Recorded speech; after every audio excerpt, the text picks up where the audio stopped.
All right, guys, welcome to another live review. Once again, joined by my good friend Dean from Dean's Beer Reviews, and not Dane, like I just referred to him offline. Hello. And of course, we're joined by our good friend Craig from Kent Beer Reviews. Hi, gents.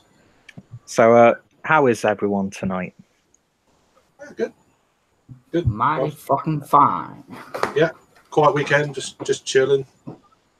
Yeah. So, Very nice.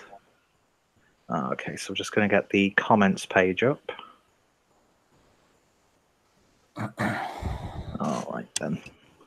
Here we go. So, today we're going to be looking into the collaboration between Thirsty Cambridge and Beer 52, where they paired a few UK breweries with a few European breweries. Of course, we could get into the whole idea behind the collaboration, but that'd get very tedious. But basically, it's called the Citizens of Everywhere or Anywhere. I can't remember which one. And of course, with Brexit on the horizon, then not, and then on the horizon again. That's everywhere. Yeah. So yeah, exactly. It's all up in the air.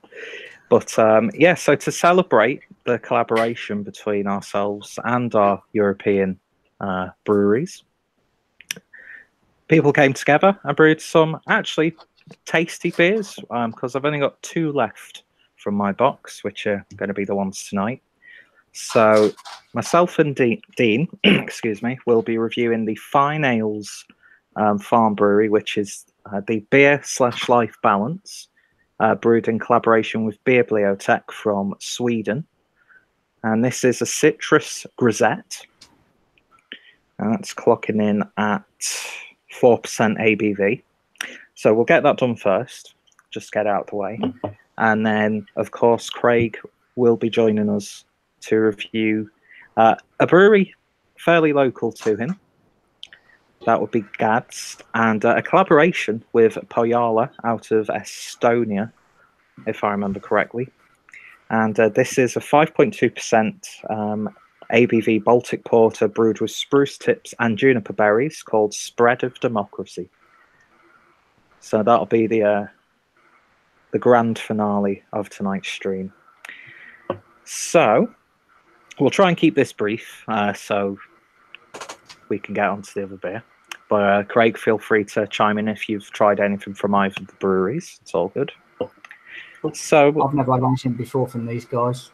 No, I've not had anything from Fine Ales or Farm Brewery. I don't know what they're actually called. But I have had a couple of beers from Bibliotek in the past. But you don't really see them often, to be honest.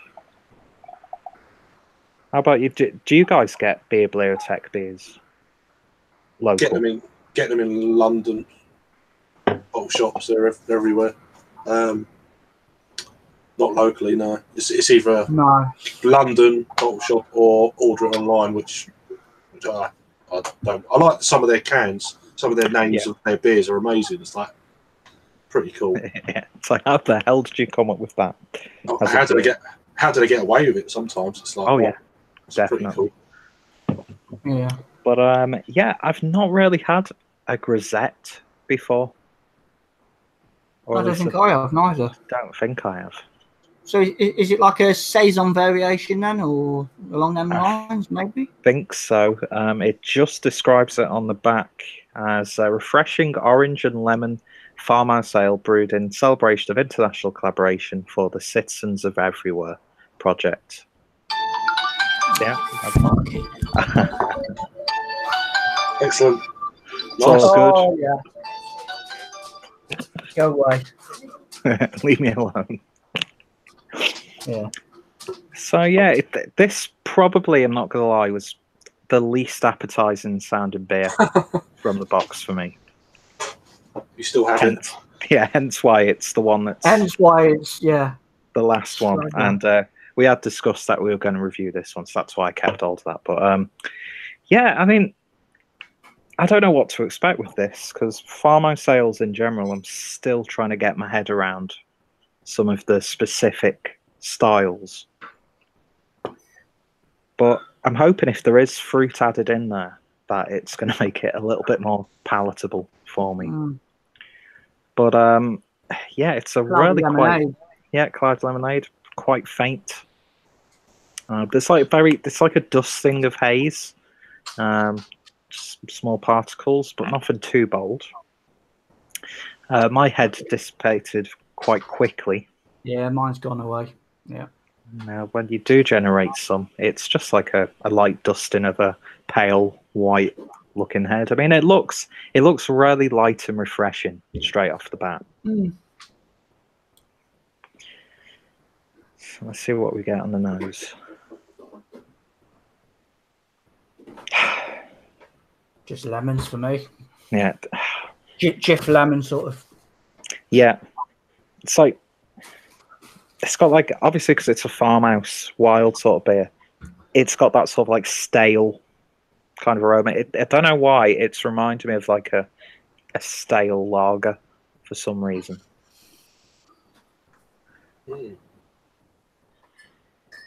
But that you definitely get that citrus character coming through. It's not like sort of screaming out at you or anything. No. It is definitely like you're saying, it's like Jif. Like you've got the remnants of like the washing up liquid in the bowl. It's not too bad on the nose actually. That sort of like stale funkiness. Yeah. But yeah, aside from that, not getting too much else. Yeah, smells interesting enough. So what's going on here, eh? Dive in. Cheers, guys. Bud. Cheers. Scotland, just realised as well. Oh, is that fine ales? Yeah. Are they like a real ale firm then that have dabbled in this, or? I think so. By looking on some of their beers. Okay. I've had at least one of their beers. I've had more. You don't forget the citrus character on this. Quite refreshing, simple. Yeah, it is. Citrus. I probably wouldn't say it's the best example of like a wild ale or a farmhouse ale, which it kind of works in its favour for me personally. Yeah, I'm getting a little bit of funk in there, but it's very, very minuscule. Yeah, it's all right, actually. Yeah, it's not too bad at all. The aftertaste doesn't linger too much for me, and that's a problem that I do have a lot of the time with these sorts of beers. I think straight out of the gates for me, this brewery and this beer for this month regarding the Beer 52 box, I tend to find with the Beer 52 beers that they're all right. They're not bad beers, but they're not like wow beers, are they, or anything like that? You know, they're sort of simple, straightforward, easy drinking beers, really. This is no exception for that. I don't, it's just simple, honest sort of beer. It's actually brewed at Fine Ales, so it's not one of those. Because I think, Beer 52 use deproof now, don't they? Which is a good step up. But yeah, that's not too bad at all. It's got that like really good first beer of the night sort of vibe. Yeah, just to sort of get you into something. It's one of them beers, I literally last week just had my first beer from them, the Fine Ales. Oh yeah, what did you get? I had the Hideaway, which is, I think it was part of the Wetherspoons kind of beer festival. I think it ended today, or it's ending later today. The Golden Ale was okay. Yeah. That was last week. Oddly. Yeah. Yeah, but those styles of beer, I've just not drank for a while. And I think I need to. Because Yeah, I kind of. Sorry. No. So I was just going to say my palate's becoming a little bit too used to what people would consider like big flavors. So I'm not getting the effect of some of these like wow beers that I come across just because, I had a beer like that last week or a couple of days ago. Yeah, that's what I'm doing. Funnily enough, that's what I'm doing now. I'm starting to do regular sort of beers, doing one a week. Just to calm the palate down, and I don't want that wow factor to go anywhere. I just want it to be there. So so I'm just like that's just me though. You've got to, I think if you're doing this sort of thing on YouTube, though, you've got to, I mean, it's entirely, it's personal preference at the end of the day, but it's just nice to go back sometimes, like you were saying before we went live, Craig, about, some of the stuff that you're doing, macro stuff. Just to see where. Just to remind the palate, innit, what it's all about, really. Yeah, it knows, though. It does know. Oh, yeah. Jesus. Sure. Yeah, definitely. Yeah. So that's a beer I've not had for a while. Well, I suggest you're doing all right then, aren't you? Yeah, that's okay. Yeah, it gets the job done at the end of the day, I suppose. It's just interesting. I'm more about the history of the brewery and things like that, really. Yeah. That's more interesting than the beers sometimes. So. Yeah, well, I mean, like that Nuki Brown. Yeah, I mean that's completely steeped in history, isn't it? That's a proper. Yeah. You can immerse yourself in all the history of that brand for bloody God knows how long. It's just a shame what's happened to the inners of it. Yeah. Well, yeah. But how's that beer? Is it all right? It's not too bad. It'd be a good sort of entry level. Introduction to the style. I definitely think that citrus, the orange and the lemon, does just make it a little bit more refreshing and palatable. It cuts through the heaviness of like the base beer itself. Yeah. A good little sort of like thirst quenching beer. It's one of them, baking hot day jobbers, I think, where you just want to not worry about flavour too much and just pure thirst quenching satisfaction. It's one of them beers. Yeah, it almost reminds me of something like Hogarten or something like that.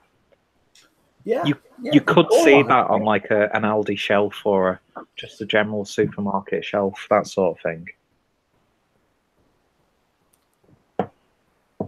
Yeah, it's a lot better than I thought it would be, especially with it being a sort of sub style that I'm not too familiar with.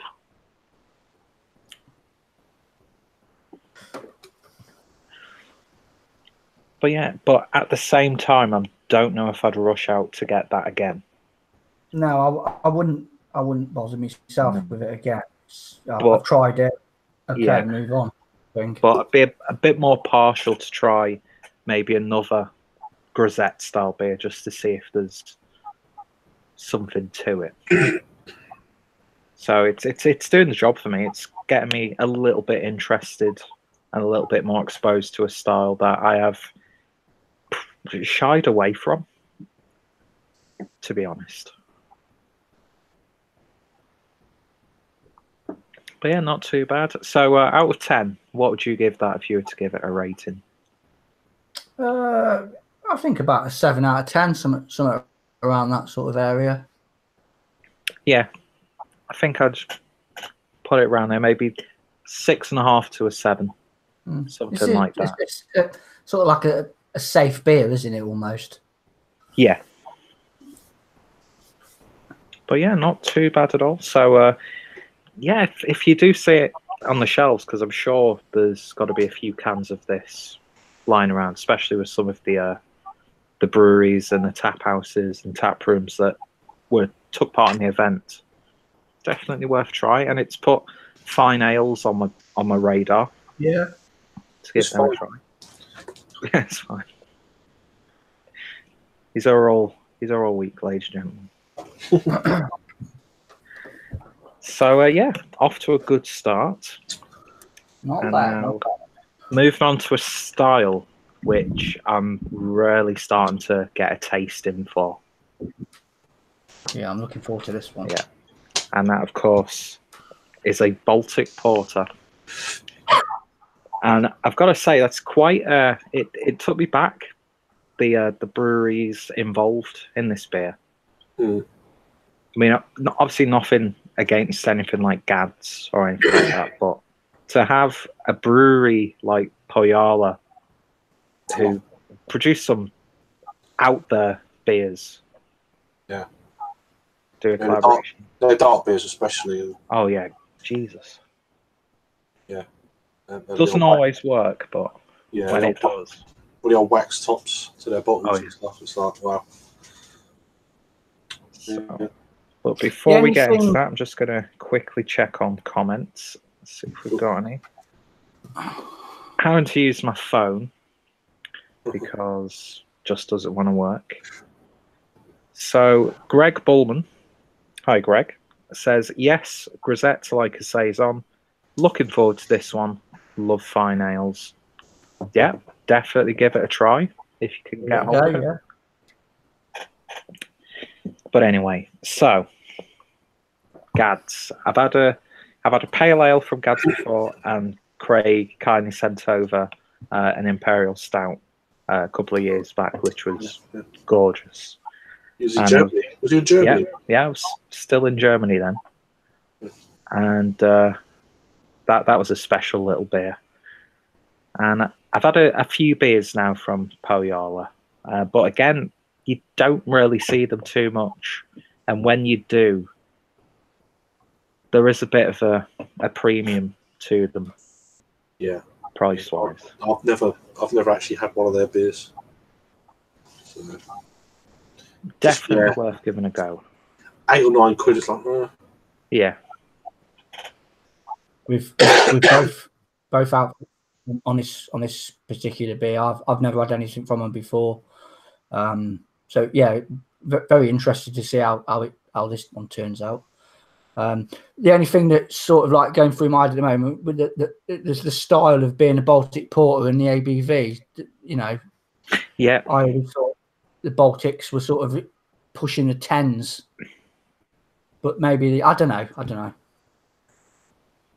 It could be to do with where it was brewed. Yeah, probably. So, because I remember talking to a few people like from the brewery, and it's very. I think I'm probably wrong, of course, but I think their setup is it's very hard to keep the ABV at a certain level. Well, they can do the Imperials. They've done the Imperial Stout. They've done one with Brett and myself. It's not out of the question. They can do it, but I don't know. Perhaps it's nothing to do with that. Perhaps this is what they were gunning for. But then, if you look at what's in this beer, spruce tips and juniper berries, maybe that's what they were going for. I guess with them kind of ingredients. A session. I mean, session Baltic Porter then. Yeah. But I mean, Tiny Rebel in that 7-year anniversary box they did. Yeah, I think they brewed a 0.5% Imperial Stout.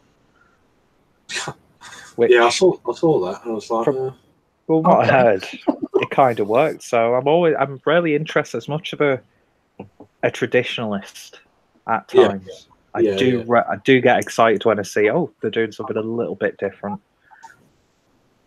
So looking forward to this because Baltic Porters are slowly becoming one of my favourite styles. Well, the whole lineup of ingredients sounds really interesting. Yeah. I'll tell you what, it's got quite a pour to it. There's a nice little bit of a glug. Mine's been open for a little while. Oh yeah. Wow, that's looking good. Yeah. obviously hard for me to get good lighting, but I wouldn't say that's jet black, but it's a very dark, intense sort of like. That is fucking bang on, that is. Yeah. I like it when the head's near enough the same colour as the beer. It's quite a nice kind of, almost like sort of a tarnished kind of ruby to the head. Although it's brown, it's got yeah, definitely. So where you're coming from. Like a perhaps that's from the juniper berry. I have no idea. I don't even know what colour they are. So, juniper berries, are they the ones that are used in gin? Then is that right? Or yeah, I think so. Yeah. And I know they're more of a kind of a Scandinavian sort of Arctic type of berry, which is obviously why we don't see many beers in the UK brewed with it. Although I've had one or two. I think I had one from Cloudwater like 4 years ago. Yeah, I've had a couple of beers. Yeah, don't see it often. No, definitely not. But although I have seen quite a few sort of gin and tonic inspired beers that have used juniper berries and then some other. So they might be going for that with this as well. Yeah, because I've seen some in America. They've got some IPAs brewed with spruce tip. I can't remember the brewery. It's one of the big ones. It might be Sierra Nevada or something like that. I can't remember. But yeah. Lovely stuff. Yeah, it looks fantastic. It does look good, doesn't it?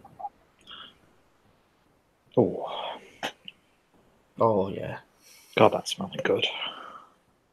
So now I've got done a kind of a little review before the thing, and I couldn't work the aroma out. Yeah.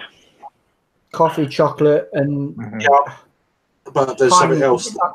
I'm thinking piney, but it's obviously spruce, but it's got that that fresh woody smell.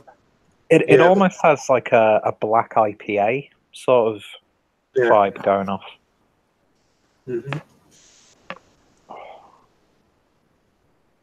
It smells that smells decent. That really does smell decent. That smells really nice. That definitely getting the smoke for sure. Yeah, smoke peatiness. Yeah. Oh, God, it reminds me of It reminds me a little bit of Shankerla, but obviously it's not that intense. But it's got like a very very toned down version of. Yeah, it's that kind of mellow version, if you like.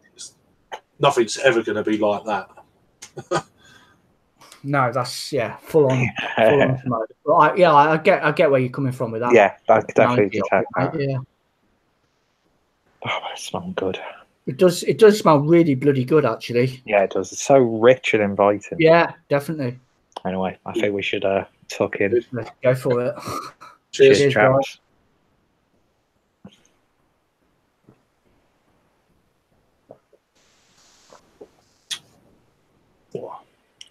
Oh yes.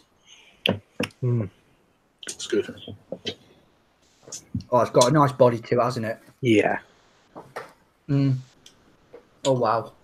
Yeah, the aftertaste is on the palate is like, wow. Fair play to them. Fair play. Yeah, they've done a belting job with this. That's a nice bit. Beautiful, bitter dark chocolate. A little bit of coffee in there. Yeah.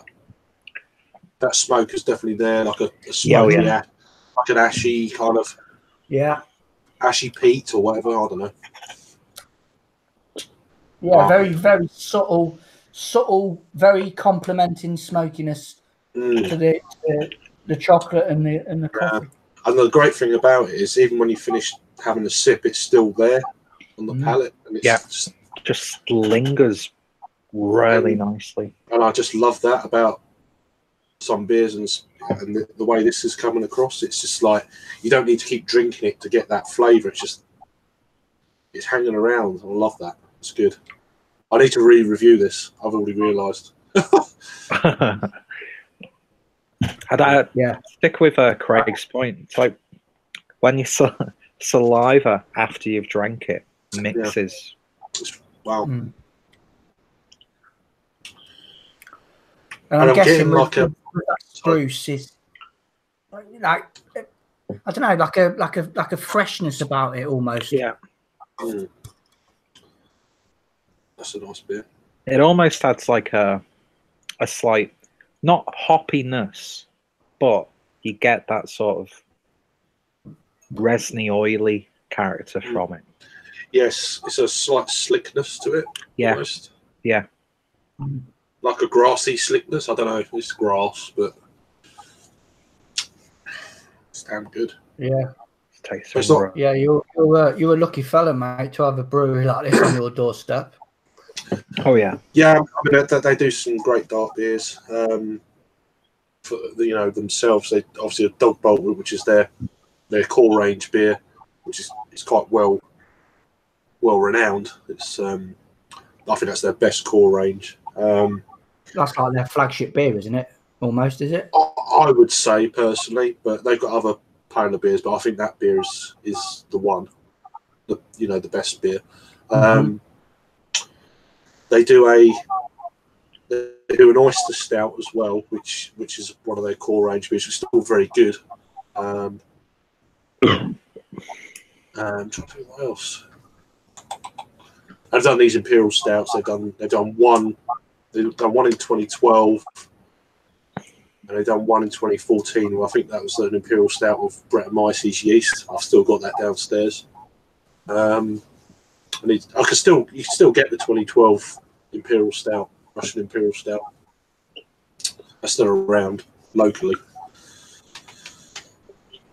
So I've not reviewed that yet. I've done.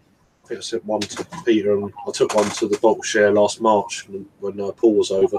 Was it last March or March before? Yeah, last March. Yeah, last March. Yeah. So yeah, I need to get another one eventually. But yeah, they do some nice dark beers as well. So together with how do you pronounce it? Poyala. I don't know. Yeah. I probably butchered that, but I actually went on YouTube earlier just trying to how do people actually describe this beer or brewery, and it's like everyone has got their own kind of take on it, so that's fine with me. It can't be wrong then. No, definitely. Yeah, I'm for a change. But yeah, that's wonderful stuff. Nice. And the juniper berries are there, but they're not too in your face. It does have that slight bitter gin character, but not too much though. I'm getting some kind of like do you prefer when you cook steaks and stuff, do you like it when like medium rare? I'm getting a little bit of that bit of that kind of, do you know, that bloody kind of not yeah, that's sort of like I'm not swearing, but do you know what I'm saying? Yeah. It's that kind of iron thing. sort of character. Yeah, just a little bit of that in there as well. Yeah. Yeah, because it's quite a savoury beer in general. Yeah. We've lost Dean. We've lost our brother in beer. It's got a bit of that going on. I don't know what it is. Yeah, I mean that would just, now you've said that, I want to have a steak. I've got one in the fridge, so that's so I'm like, this would go well with that. Yeah, definitely. But I'm probably going to have a few more beers by the time I get to that. So afterwards, so that's for you today. Sorry about that, guys. My battery died. It's back. No, that's all right. It's all good. Yeah, no, my battery's shut. And of course, as soon as it comes back, I can't hear a word because he can't hear you. He can't hear you. Dean. Just bear with me 1 second. I don't know if anybody else in the history of fucking Google Hangouts. It's hilarious. If it's just me, because this has happened when I've hosted, also when I've joined. But I can hear Craig, and even though I could hear Dean perfectly, I don't know whether it's my MacBook or if it's just Safari or if it's just Google. Probably. Yeah. So you can't hear me then, no? I'll be right back. You're coming back. Yeah, I'm going to come back. Okay, I'll come off. Yeah. I feel like a translator. It's great. Yeah, sign language. The sign zone. I can't do that. I'm just call you a wanker. Right, be right back. And on that note, he'll be back in a sec. It's funny shit. Yeah, it's happened about 3 or 4 times now in the last month. It's probably his MacBook. You still can't hear me, no? I can hear you. Oh, you can hear me? Yeah, he can't hear you. Oh, right, okay. Fucking hell. So he's got to go out and come back in, and sometimes it sorts itself out, and then... I don't know. Fucking technology. It's a pain in the arse sometimes, isn't it? Yeah. It is what it is, isn't it? It's just... It's still funny. He needs to get a new Mac. He needs to get a new MacBook, I'd say. There's no more comments, so we're right there. Right, there we go. I can hear you both now. Sorry about that. It's all right. Fucking drives me up the wall. Anyway, a good job we've got good beer and good company. Definitely. The beers. I'm loving this. Is fantastic, this stuff is. Yeah, I'm going to have to get some more. I had 2 cans left where I got it today. I'm like, I was going to get 2. I thought, I think they've only got 2 left. It's like, yeah. What's the price point on this then, Craig, from direct from the brewery, mate? I be honest with you, I actually don't know. I've not been up to the brewery for ages. I got this in a microbrewery locally to me today, and I got a pint at the same time, and it comes to like, I think it's under £4 a can. I think it's free if you buy it on Beer 52. It's free. $3.49 a can, I think. Yeah, that's a good price for it. I don't. It should probably get a bit better at the brewery price wise, but I need to get some more. Oh yeah, that reminds me. I think I've got about £16 to spend on Beer 52's bottle shop. Yeah, they put all these beers on after I kind of stopped. I was like, I've got all these points, and you've got nothing on your website. I've had like 1,800 points. Yeah, and it worked out quite a bit of money. And then they're like, "Oh, sorry about that." If you cancel, you lose your points. It's like, let me keep your points. So I thought, like, yeah, just sort it out. And then I cancelled and lost my points. And then about 2 weeks later, they had a shed load of beers on their website. I'm like, well, that's really nice of you, thanks. Yeah, bastards. Do you know what I mean? It's just like, so every beer now I get from them, especially, not that I've cancelled them, but all the collaboration beers I just drank. I'm not reviewing your stuff if you're going to do that. So, I thought it was a bit naughty. Yeah. And then trying to cancel your subscription is like hoops. I've had long pauses on my account, but all I do is email them because I just can't be bothered with a phone call. Yeah, I don't want to phone someone to cancel. I don't want to talk to anyone. Leave that out. But I've got to say, the customer service I've found, for me personally, has been really good. But I can say it does get a little bit frustrating. Yeah. It's just, it'd be great if they'd done less kind of brewery and theirs collaborations and stuff. Well, I don't think they brew there anymore now. I think they solely have those sorts of beers brewed at DeProf. Oh, right, yeah. A lot of breweries contract brew there. Well, God, they must make a shit ton of money brewing other people's beer. I must admit, I was quite happy when I opened this month's box. I was quite happy with the variation of beers in this box because, you know, you guys know that the previous boxes where you've opened them up and you've had 3 of the same bloody beers from the brewery, you know, it's the same brewery, and it's all well and good that they're different styles, but it's nice to just try breweries from different breweries, full stop, really. Yeah. And not get too bogged down with like a box of 8 with like 2 breweries in it or whatever. Yeah, no, it's hit and miss. I mean, they've got another box coming out soon from the Boston. main. Yeah, Maine. Sorry. So, which I've got a feeling that could be warning signs. The fact that they only show 4 breweries on the actual advert, and all 4 I've never heard of. That's the thing. It's not, I don't know. We'll see.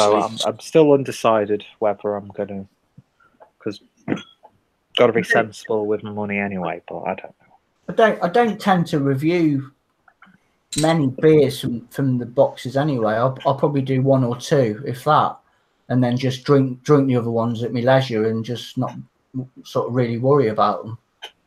Yeah. I don't feel like the need to sort of turn the camera on for their beers sometimes, in the past anyway. Yeah, no, this is what I've been doing. I've had like 2 boxes hanging around of like I'm not reviewing. There's 1 or 2 beers I wouldn't mind doing reviewing, which I've pretty much done. I've still got the Harpoon Dunkin' Coffee Pour up there. I'll probably give that a review. That was good. That was really good. But I've got the Harpoon Dark. I'm just going to drink that. Some of that stuff was in Asda, wasn't it? Harpoon. Is it a UFO or something like that?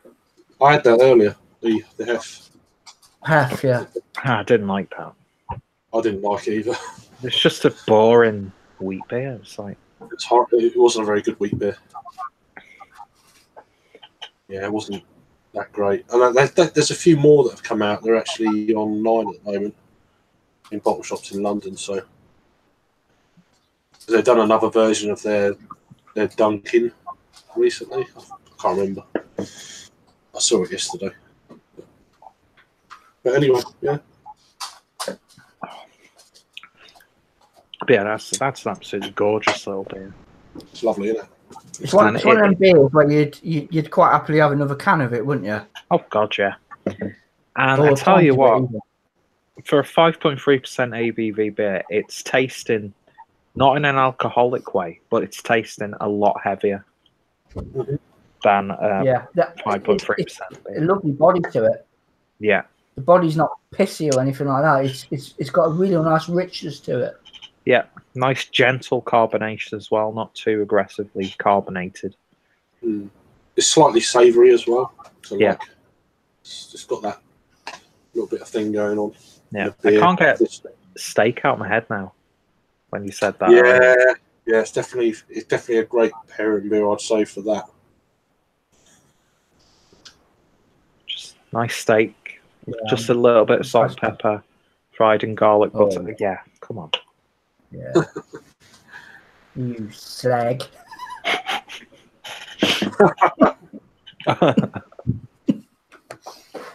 That's great. Really, it's nice. It's nice being on a kind of a review of you, Dean, as well, because you don't get to chat to you much like this. It's normally in the old doodah, so that's nice. No, I need to do this a little bit more. Actually, I do need to. I'm getting a little bit more it's just confidence with me, mate. That's the only trouble. No. Oh yeah, I get overwhelmed by groups and stuff. You know, I can't. I'm all right. I'm terrible like that. If I get like that, if I'm hosting, I'm like, I can't just like it's going to go wrong. And if someone else is hosting, I don't care. I'm used to that bit now. But yeah, it's weird how it works. But no, it's good. Yeah, it's good. Yeah, nice. We can get the same beer for a change. Yeah, definitely. I mean, it would be good if we could do these live reviews, not necessarily every week, but maybe every 2-3 weeks, that sort of thing, just have a sort of make that. And especially with what's available in the supermarkets now, I think we've reviewed pretty much the key ones, but it'd be good to say, I'd like to do a sort of Elvis juice versus Halcyon grapefruit. Grapefruit. Well, you could really push the bar out and do Elvis juice versus pink grapefruit versus high wire Yeah, high wire. And then you could do that with the hop stuff beer as well. Yeah. Yeah. Yeah, I haven't seen the double dry hop one, the green can. I haven't seen that at all down this way. Well, it's just been out a while. It's not part of this new batch of beers. It baffles me how it's distributed though. Yeah. Because we said before we went live, one Tesco have got this, and then the other Tesco haven't, and it's just crazy. Well, crazy. even Rob can't get the Cosmonaut. He can't get the North Brewing beer. Yeah. I managed to get a can from Stafford today. Stafford Tesco's. It's like, how the hell is it working? I don't get it. No.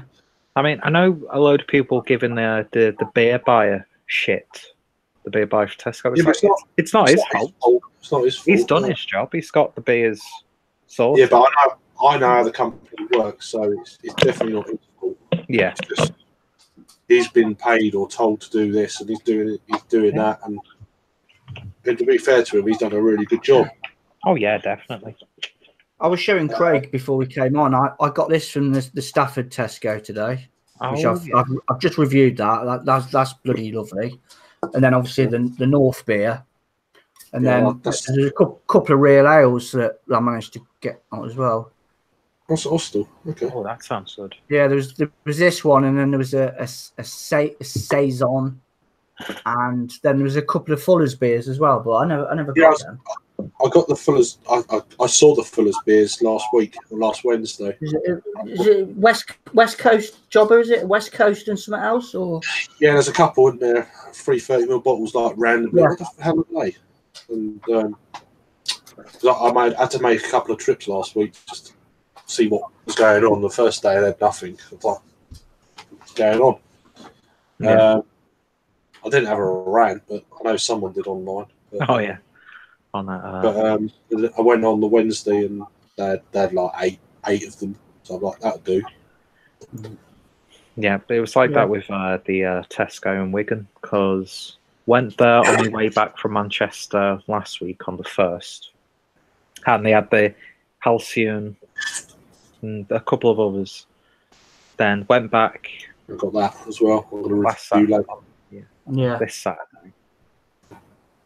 And they had like about 6 more of the beers, so it's like, are they just going to stagger it in different places, or? I don't know. I'll probably cut off again, guys, because this bloody battery's mucking about again. But I'll rejoin if it does turn off again. Yeah, just starts flashing. That's all. Just warning you. I need to get a new battery for it, but I just keep putting it off. Yeah, pain in the nice sometimes. Oh yeah. Well, I'm still bewildered how this fucking MacBook's still working at the end of the day. It's going on 9 years old now. It's like fair play. Yeah. Probably why. It's probably why you got issues hearing sometimes. Yeah. Probably. I don't know. But yeah, I think we're going to stay live for a little bit longer. Just discuss some of the recent happenings. But wrapping up on the review, very impressed with this. That's nice. Very, very. Definitely the best beer from the box for me personally. Oh, really? Right, okay. That's a nice benchmark. Yeah, and I'm looking forward to seeing what Dean thinks of the other beers in the box, because there were some really nice ones. Yeah, but... like I say, it looks a pretty interesting box. To be fair, it's a mixed bag. You've got a nice mixture of breweries, and gone. Mm-hmm. Yeah. Is he there? Oh, is it cut? I think it's cut. Yeah, I think Dean's on the way out. He's on the way out. He's just having a rest. Yeah. But yeah, good stuff. If you come across any cans of this, then definitely give it a try. Highly recommended. Even if you're not a fan of the style, definitely an intriguing beer. Yeah, it's nice to hear that you think this is the best one out. Do you have 10? Is it 10? 10 is there? 10. Or is there 12? There was, I think I got the 10. It's either an 8 box or a 10 box that you can get. I think they used to do 12 boxes, but yeah, I think 10 beers that I had. I think it's 12 collabs, 24 breweries. Yeah. Is that right? Yeah. Yeah, it would be. So there were a few that I didn't get to try, but yeah. That's saying out of 10, this is the best one. It's encouraging. Oh, definitely. Yeah. So obviously we'll get Dean's score in a little bit, but if you were to rate this, Craig, what would you give it?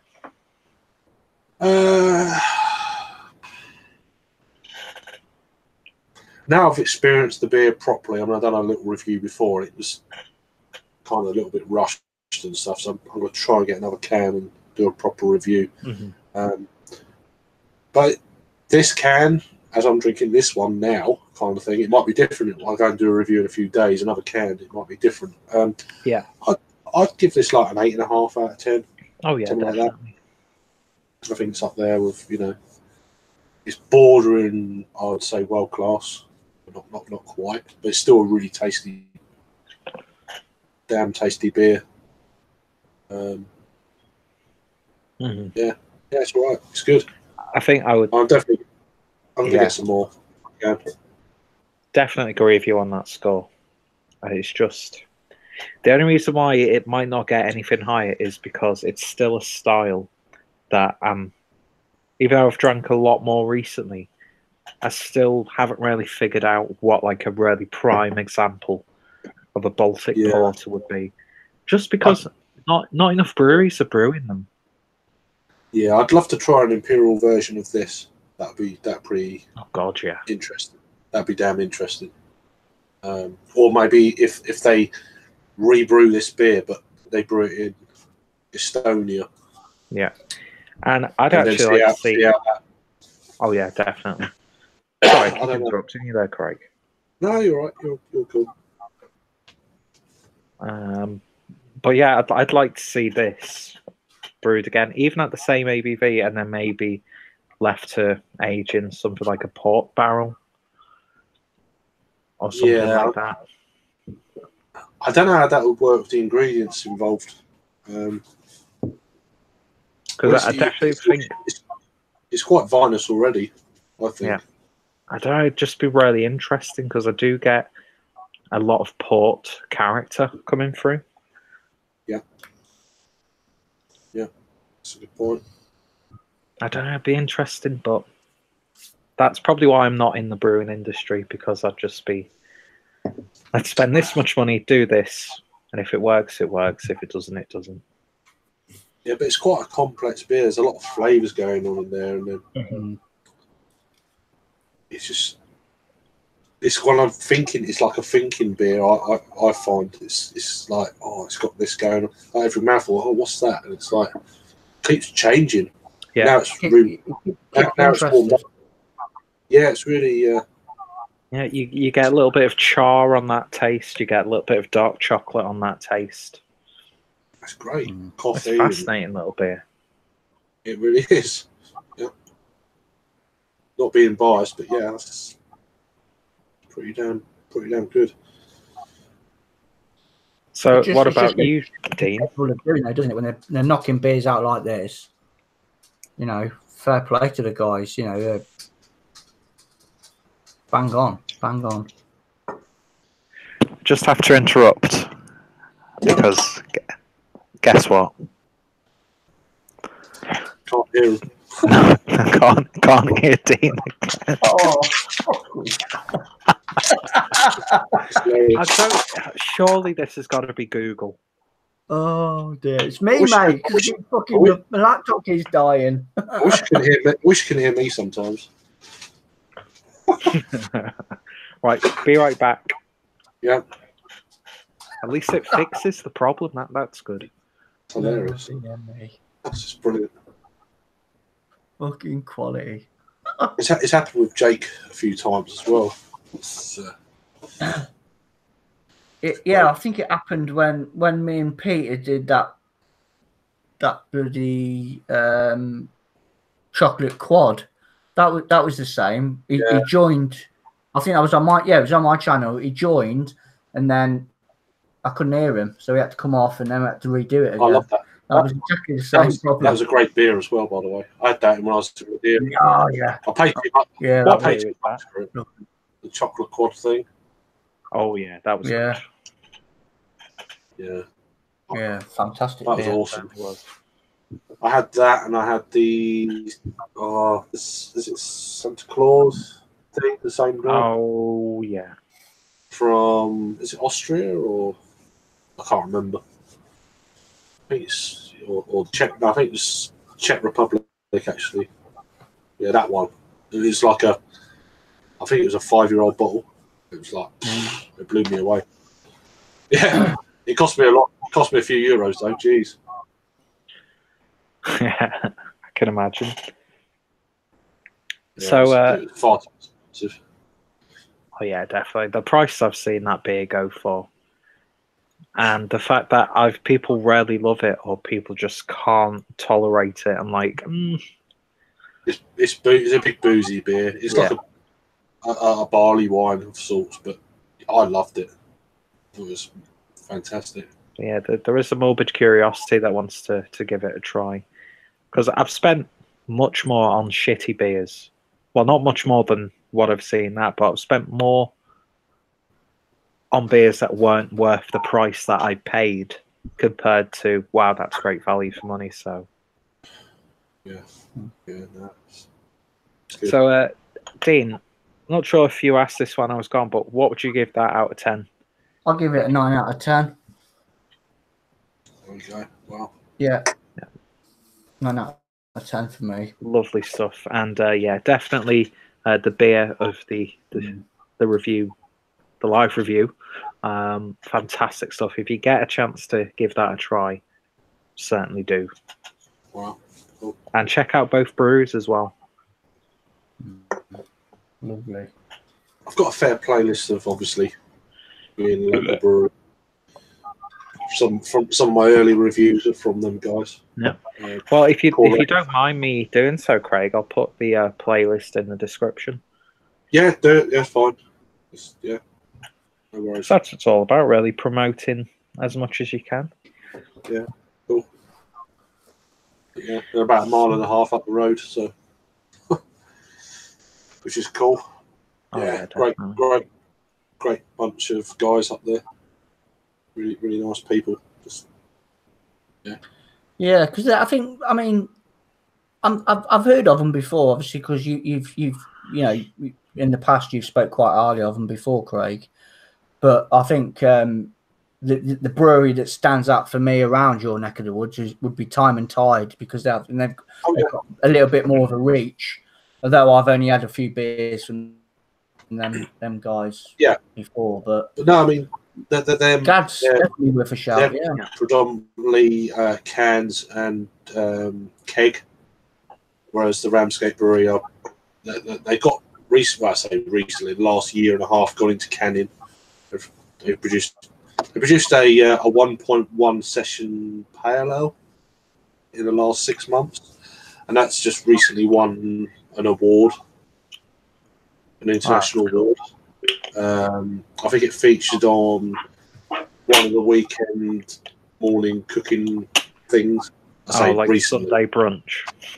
Yeah, or Saturday kitchen, or one. I don't know what.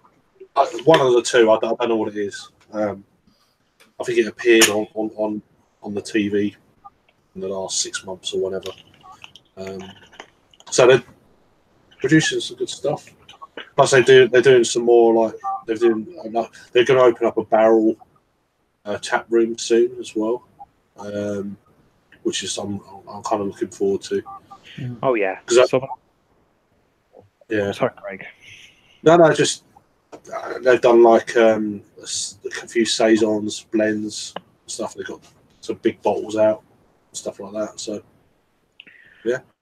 Yeah, because I was just going to say, we don't really get to see many of their cans near me. I mean, Beer Moth in Manchester sell their cans, but I get a lot of their barrel-aged bottle stuff coming my way. Right. Near me. So it's fascinating that we can get that stuff, but the sort of like core range can stuff. It's like I literally have to get the train to Manchester to pick them up. Yeah, I mean the cans they got are, I think they do the 1.1 kind of like a light blue can. I don't know how far that's got out.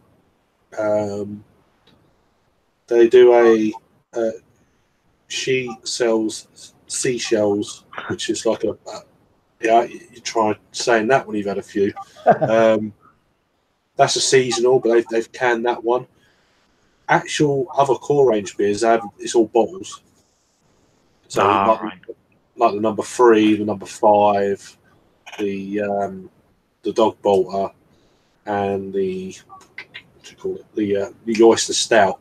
They're all in bottles. So they've only I think they've only canned 2 or 3 beers. But yeah, it's. I've been a fan of them since they first started. When they actually started brewing down in the early 2000s. There used to be a Belgian bar down in the seafront in Ramsgate, and they're actually brewing their beer in a bar. And then eventually, I think about 3 years later, they got their premises just up the road in an industrial estate. And yeah, they're cask beers everywhere locally. But yeah, they do some great cask beers. Ever down sort of Kent or East Kent way. They're generally everywhere. Yeah, good luck. Good luck. Yeah. I know that you do find the beers sometimes in Wetherspoons. Yeah. Again, I don't know how their beers travel, so if I'm somewhere away from the area, I tend to, if I see like local breweries beers there, then I tend to stick away from them because I don't know. Sometimes it's not the beer if it's not quite right. Travelling or especially time of year, especially in the summer months, a cask beer in the summer months when it's really hot. I think a lot of breweries had trouble last year when it was really hot with how these beers kind of travel. Which is, I generally tend to drink more cask beers in the winter months than the summer months. Yeah. Unless it's really local to you. Yeah, I'm like that.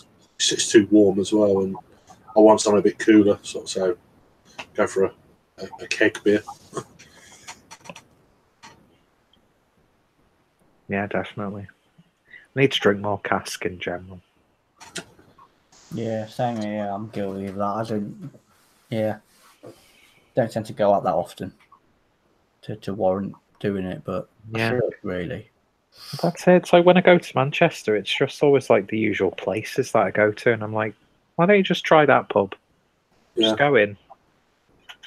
I've got a beer festival Easter in Margate on a Good Friday, and I've gone through their beer list, and Cloudwater are bringing their stout.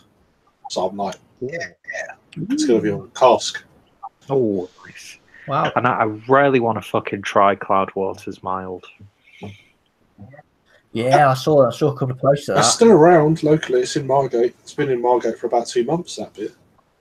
How many times have you been banging on, Peter, about somebody doing a mild, and now it happens?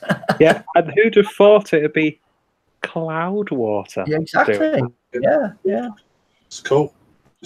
I'm glad that they've gone back into cask. I think that's great. Yeah, I think Cloudwater, the direction they're going in now, it's just so much more sensible. Yeah. And I think that they're a much better brewery for it, to be honest. Yeah. I think Northern Monk are bringing some cask down as well, and out of the breweries that we're familiar with, of course. Something else I can't remember. I'm like, wow, they're going and they're going. It's like but I think the general people who are going to go will probably go to, because there's a lot of beers there that are just there every year, the same sort of, So that's there. I'm gonna have another half. Well, they drink pints. I'll just be drinking halves, but of that. So all these other breweries, new breweries, are going to be like. Hopefully, they're going to hang around a bit longer, and I can get to try them. Yeah. But yeah, the nearest that I can get the Cloudwater Mild on tap is a pub 9.3 miles away in West Horton. Nice. Oh well. Don't know if it warrants a train ride just to go for a mild, but as much as I love this style. What else have they got on? That's the thing. Yeah, that's it. Let's have a look. If there's a few, if there's a handful of beers that are worth trying, then great. But if it's just that, it's kind of pointless. Because that's it. I've been to Manchester way too much in the last few weeks. Yeah, you had a few beers the other day, didn't you? Yeah. And the beers towards the end of the night, I didn't even have to buy for. Just got talking to a guy named Steve in Northern Monk, and he said, "Do you want to go for a few beers?" I was like, "Yeah, okay." Yeah, because I'd had a few beers, but I was like, "Fuck it, I could go home whenever." I was like, "No, I'm going to buy these." And it's like, okay then. You can't say no, can you? Exactly. We had. Oh my god, I can't remember what the brewery was called, but it was described as a wild mild. What? Yeah. And it was essentially, it was from a London brewery, but I can't remember the name. See, we were like thinking like, oh, it's sort of like a wild ale take on a mild, but it was basically just a really sort of like low ABV Flanders style red ale at like 3%. And you would drink it and you're like, fucking hell, this tastes like an authentic Flanders red ale. And it was one of those things where we were like discussing it. It was like, even though it's not like a stylish beer or a stylish style, the fact that they've managed to produce a beer that's as flavoursome and robust as that, but only at like 3% ABV, why aren't people going mad over it? It was absolutely insane. Just a ridiculously good beer. And I'm not even the biggest fan of Flanders red ales. It takes years to get used to that style. Yeah. I found 4 or 5 years ago when I first started doing this, I think when I first met Rob and Simon in London, I don't know who bought it, but it was an Italian Flanders red thing, and it was just like, this is rank. It's like it's more vinegary than malt vinegar, kind of. Like it's like really intense. It completely destroyed my palate. I didn't like it. I'd like to try that beer now to see where I am. You'd probably appreciate it a little bit more. Although I can't drink very much of this style of beer, when I do have a small bottle, I really enjoy them now.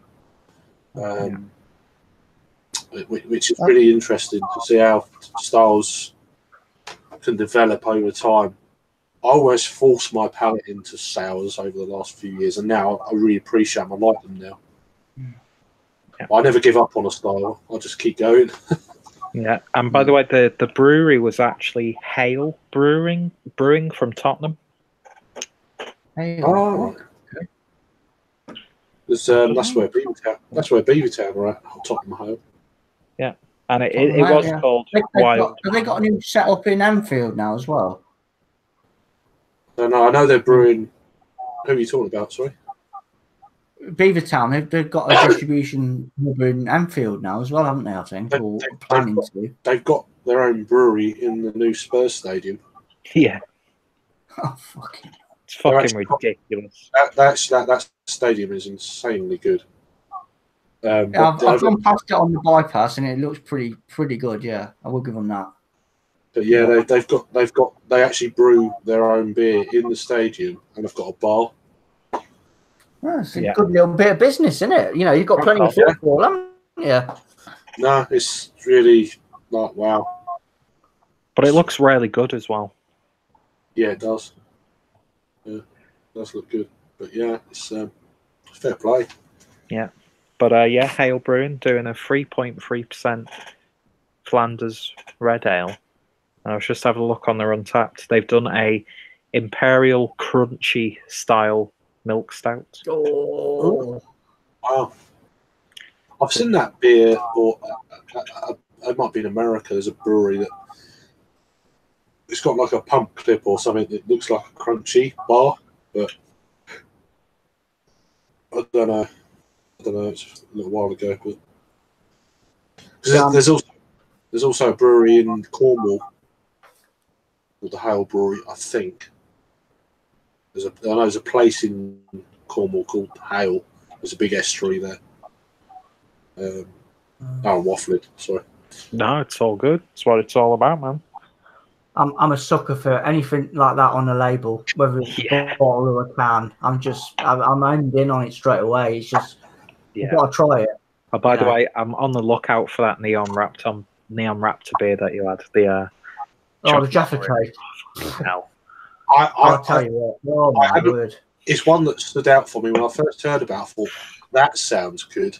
I knew you posted a review. I thought I'm not going to watch it because I don't like watching. If I think, I'm going to go and get it, I'm not going to watch it.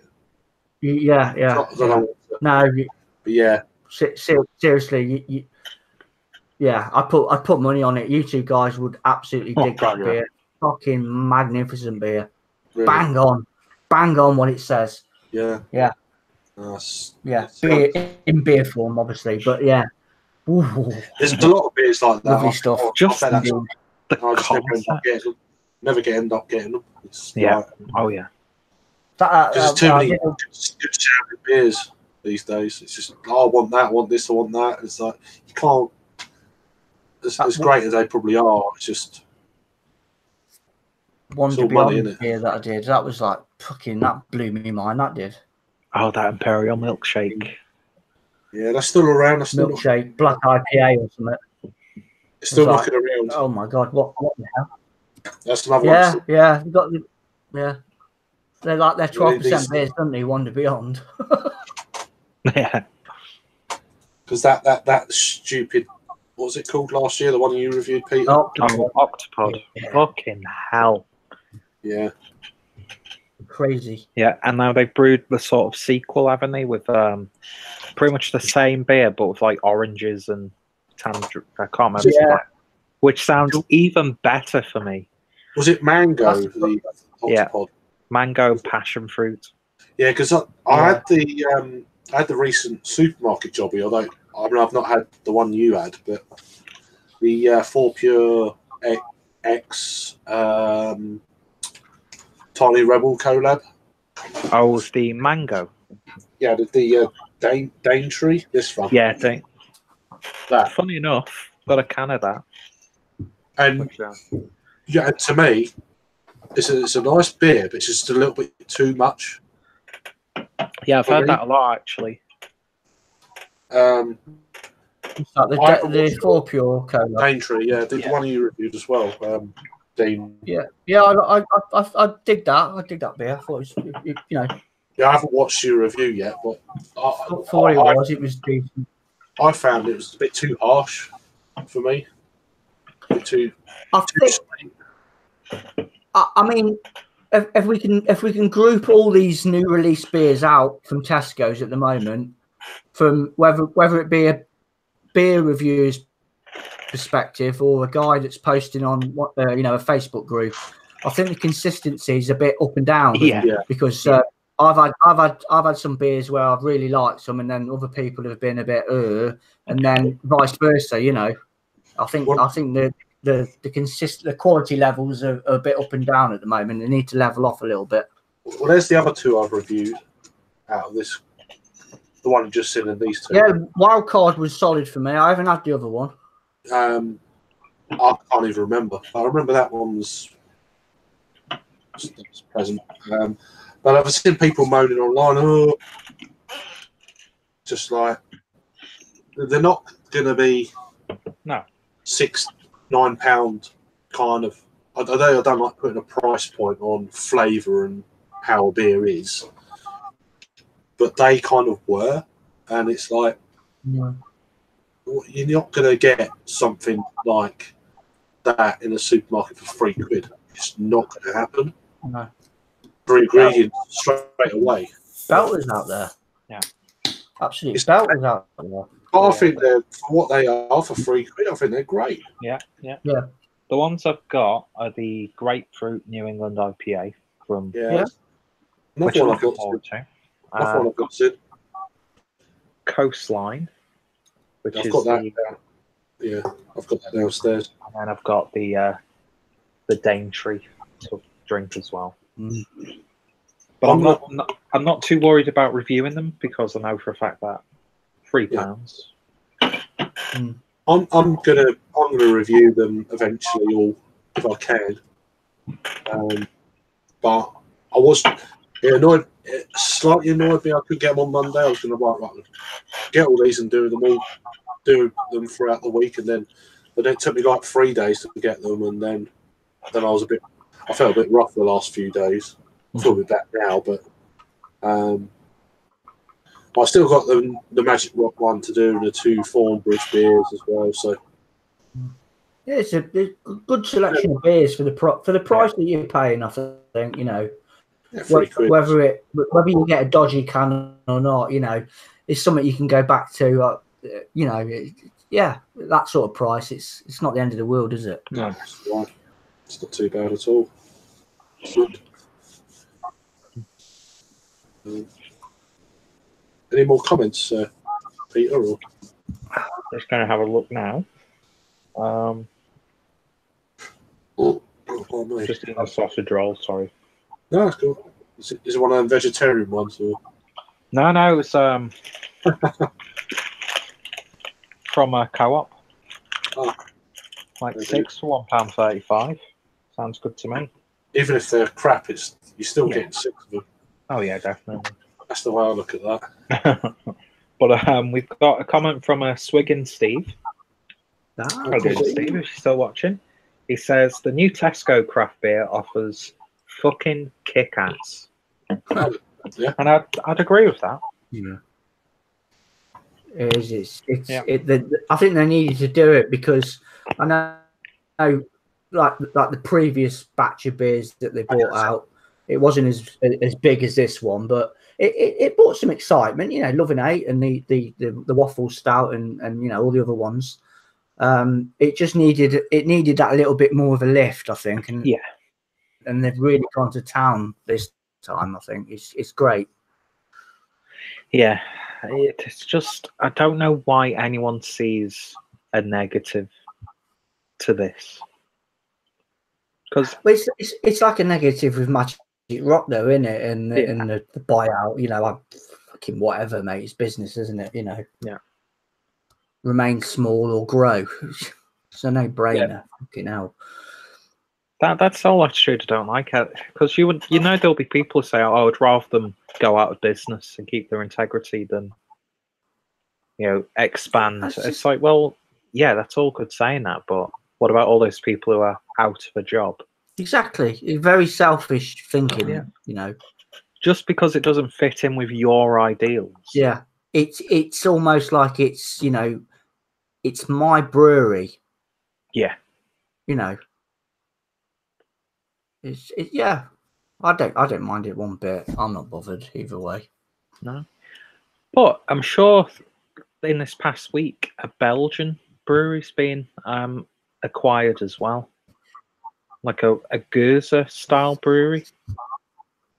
But no one's talking about that here in the UK. No, to me that is. I didn't know nothing about that. I can't remember what it was. I was reading an article about it, and that's come to a point where they're not going to be brewing one of the signature brews with the buyout, and it's like I'll have to try and find the story so I can share it. But it's like, hang on, so why aren't you making that much of a fuss about that brewery?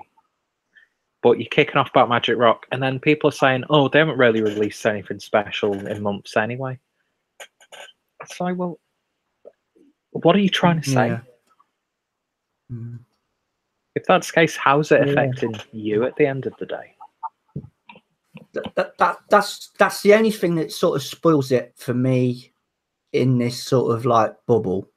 Is that sort of thinking, that way of thinking. That's the only thing that it doesn't, you know, I don't really go along with. That's why I don't bother with any of the groups and stuff, because I can't be bothered with it. No. You know, what I like, you might not like, or the other guy might not like, or I might not like it and he might not like it. It doesn't make me right, it doesn't make him right, or whatever. You know, we could say it about bloody food, couldn't you, for God's sake, you know? Yeah. I like pie and mash, but it doesn't mean that you're going to like it. Does that make you a bad person or whatever? You know, it's fucking hell. It's beer. Yeah. Come on. People need a reality check, and that's a reality now. Beer's become such a popular thing now. Yeah. It's gonna happen. And when you think about it, that's because of people like you and I who actually go out of our way to buy the beer, to support breweries that we like. Yeah. You know, we're always on the lookout for a good bottle shop to go to. Always on the lookout for a new brewery to try. So, you know, it's not happening for no reason. It's happening because people like you and I, just everyday people, are spoiled for choice, supporting breweries, and then the big boys are taking notes, and as you'd expect, because it cuts into their sort of profits. Yeah. It's just, you know, that's just how it is now, isn't it? With business. Yeah. You know, you can't help but think that if you're a small brewery that's got a good following of loyal fans, and you're making some decent beer constantly, week in, week out, you get one of the big guys come knocking on your door, you can't help but feel slightly flattered about it, surely. Yeah. I know I would if I was running the show. You know, whether it be Heineken or AB. You know, oh, hang on a minute, we're showing a little bit of interest in you guys. You know, you're on the radar, sort of thing. I'd be flattered by it. Yeah. All right, you know, what they make is completely different from you, but nevertheless, that business is manoeuvring in a different way now. Yeah, exactly. It might be a little bit sneaky, but that's just how it is now. Well, yeah, that's it. They can't beat them. Join them almost. Yeah, exactly. We're fully aware of that, and I've always been a big advocate of, with a situation like that, you make your point with who you spend your money on. But belittling that person, that collection, that organisation for making a business decision, and then belittling people who will still buy that beer, it's like, well, what does that say? That's bang out of order, that is. Yeah. It's, you know, I mean, I'm going to be reviewing this soon. Oh yeah. I've got all the time in the world still for this brewery, but I know people out there that have turned their backs on them. I'm not fazed by it at all. I've had a couple of beers now from this Deadly Sins series of beers that they've been doing, and whether it's pre-buyout or not, you know, they've been good beers. They've been good beers, and even their core stuff. Cannonball, a gamma from time to time. Gamma Cannonball. That's Magic Rock. Yeah, Gamma Ray. Yeah, I had a can of that last week. It's still solid. It still holds up. Yeah.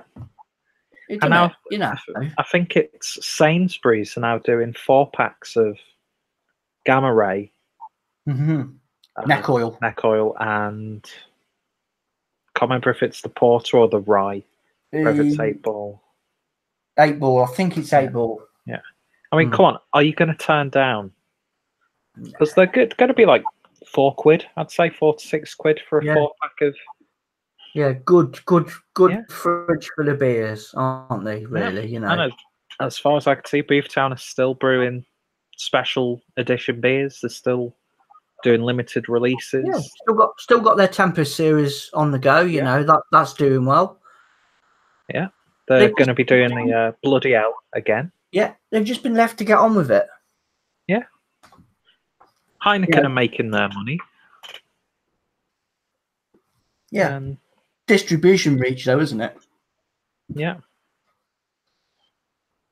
Yeah, I think that's how they're going to be getting their little bit back. Yeah, it's through their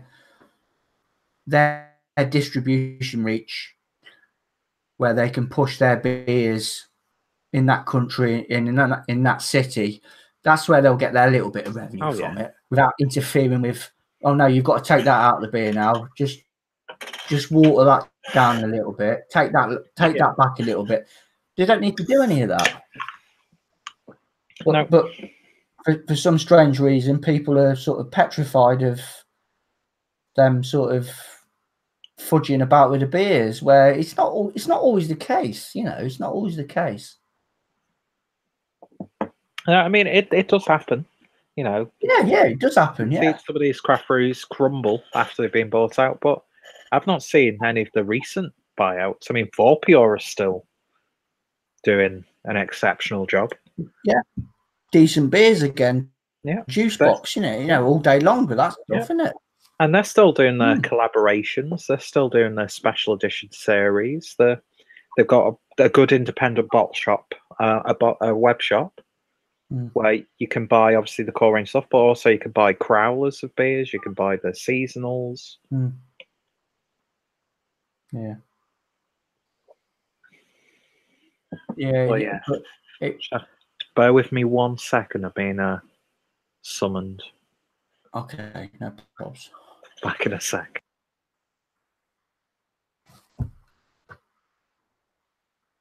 Petrifying all on my own. Shit. So I'll go for a piss and just leave it running like this. Fuck it.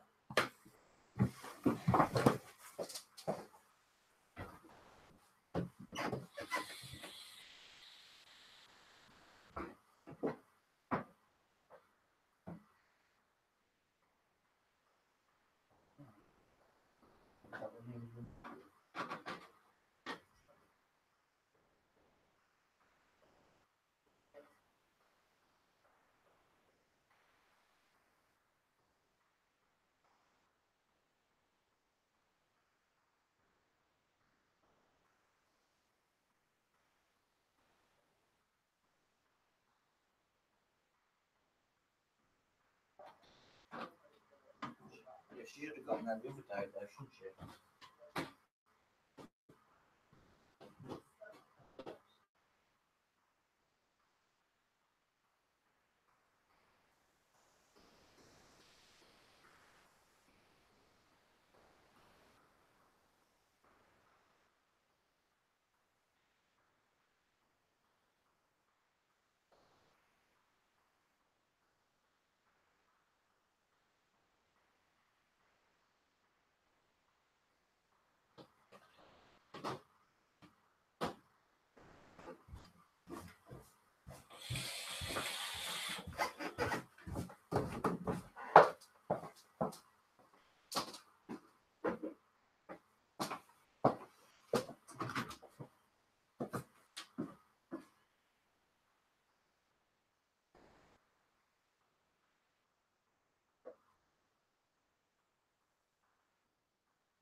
Hello.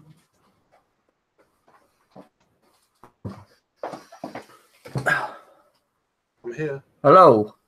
You hear me? You still here then? Yeah, I just done a review. Oh, okay.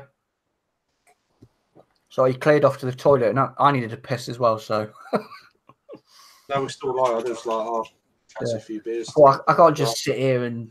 No, sorry about that, Dean. No, yeah, that's all right. I went to the toilet. I was getting summoned to help with a Iceland shop. It's like, I don't care, just buy food. Yeah, I'll leave it. I'll just reviewed that. That's all. How was it? Without giving too much away, of course. Yeah, nice. Yeah, that's all we needed to know. Just enjoying common grounds before it turns into acid. Yeah. I shouted you out, Dean, on that one because I know you reviewed it already. You've had a shit ton of views on that. God. Yeah, that's why I thought keep the momentum going with these beers. Yeah. Like if I can get hold of them, then I'll just keep bowling them out. You know. Yeah, I'll give you a shout out. A couple of other guys, I don't know where they are. Oh, excuse me. It's about 3 or 4 reviews already. I think that was the second beer that I did. No, third beer I think I did from them. Yeah, the first beer that I reviewed from the new lot was that Wild Card, and I picked that up in Uxbridge of all places. That's my fourth review. I've still got the Magic Rock. I was going to do it last night, the Magic Rock, and post it today, but I felt a bit rough last night with bloody chest thing. Oh God. But then you posted your one today, so that kind of worked out well. The same beer twice on the same day. I'm surprised Simon's not released his reviews of those. Yeah, he's he'll blow us all out of the water when he does. Yeah. Oh, of course, yeah. But... Although I've got one for Simon. Henderson's Relish Bloody Mary Porter from Northern Monk. I saw that on April the 1st. I thought, that's bullshit. And then, see, 2 days I saw it, and I was like, hang on a minute, that'd make a really good beer. I saw that, and I thought that as well. But they cleverly done on the 1st. It's like, you clever fuckers. Yeah, in fact, quite a lot of the beer-related April Fools posts, I'm like, brew that beer. Yeah, people were saying, I know it's a joke, but you've got to brew that. Yeah, you've got to brew that beer. So yeah, picked up 2 cans of it, which I very rarely do. So I'm going to be doing a review of one of them, and in true Simon Martin fashion, going to be pairing a Henderson's Relish Porter with a nice cheese toasty. I think that will work really well. That will work. You need to do that tomorrow. Yeah. Before Simon does it. Yeah, get in there quick, mate. Quick. Do it now. Yeah, seriously, you need to do that, man. But I had to pick those up. And have a Bloody Mary as well. That would be, just put everything together. Just like, there's no rules in this game, is there? So it's just do whatever you want, mate. Do whatever you want. I bet that would work well with like spaghetti bolognese or something. Yeah. I don't know. Or maybe you could do a bit of cooking with that as well. Yeah, exactly. Because if you're going to be putting something like Worcester sauce or Henderson's Relish in food anyway, and then cooking with beer, so it's like, how's that going to work? Posh, really nice ingredient. Posh cheese on toast with a bit of Worcestershire sauce. Yeah, with a bit of a Henderson's Relish Porter reduction. Yeah. Poncy bastard. I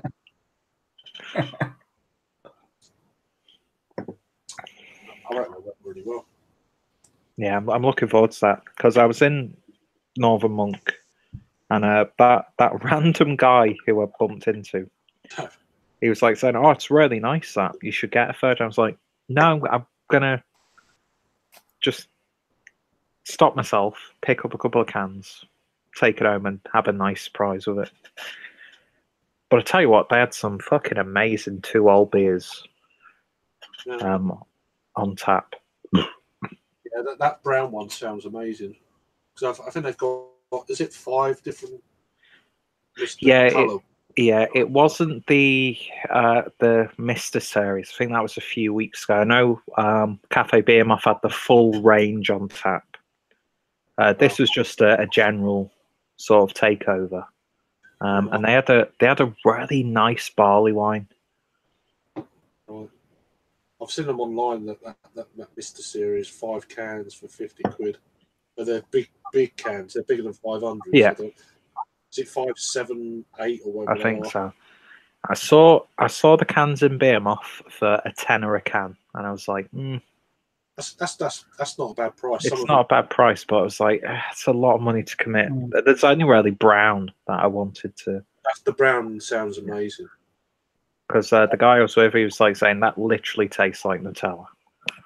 Wow. Because I've had the brown one before, but it wasn't this batch. It was I think it was last year's. It was a different kind of. But I thought it was all the same. I was like, oh, I've had that. I was like, no, I haven't. There's different ingredients. Yeah. It's a different and then I think later in the year they do a Mrs. series. Right. Yeah, that's cool. That's a great idea. Oh, God, it's getting a bit of what do you call it? You know when you burp, you get that hot kind of greenness on this. Definitely fairly fresh. I didn't have a candle date. A lot of them have had candle dates recently, which is really good. It just says September. So. I've got another can of that actually. It's not bad. It's not bad at all. I wasn't. Yeah, it was all right when I reviewed it, but I thought I'll get another can just in case. It's in the fridge still. It's in the fridge still. I won't review it again, but I'll open it up and try it and see how it is again. I get what you're saying. It's not, but it's still for what you're paying. I think it's. For price point wise, yeah.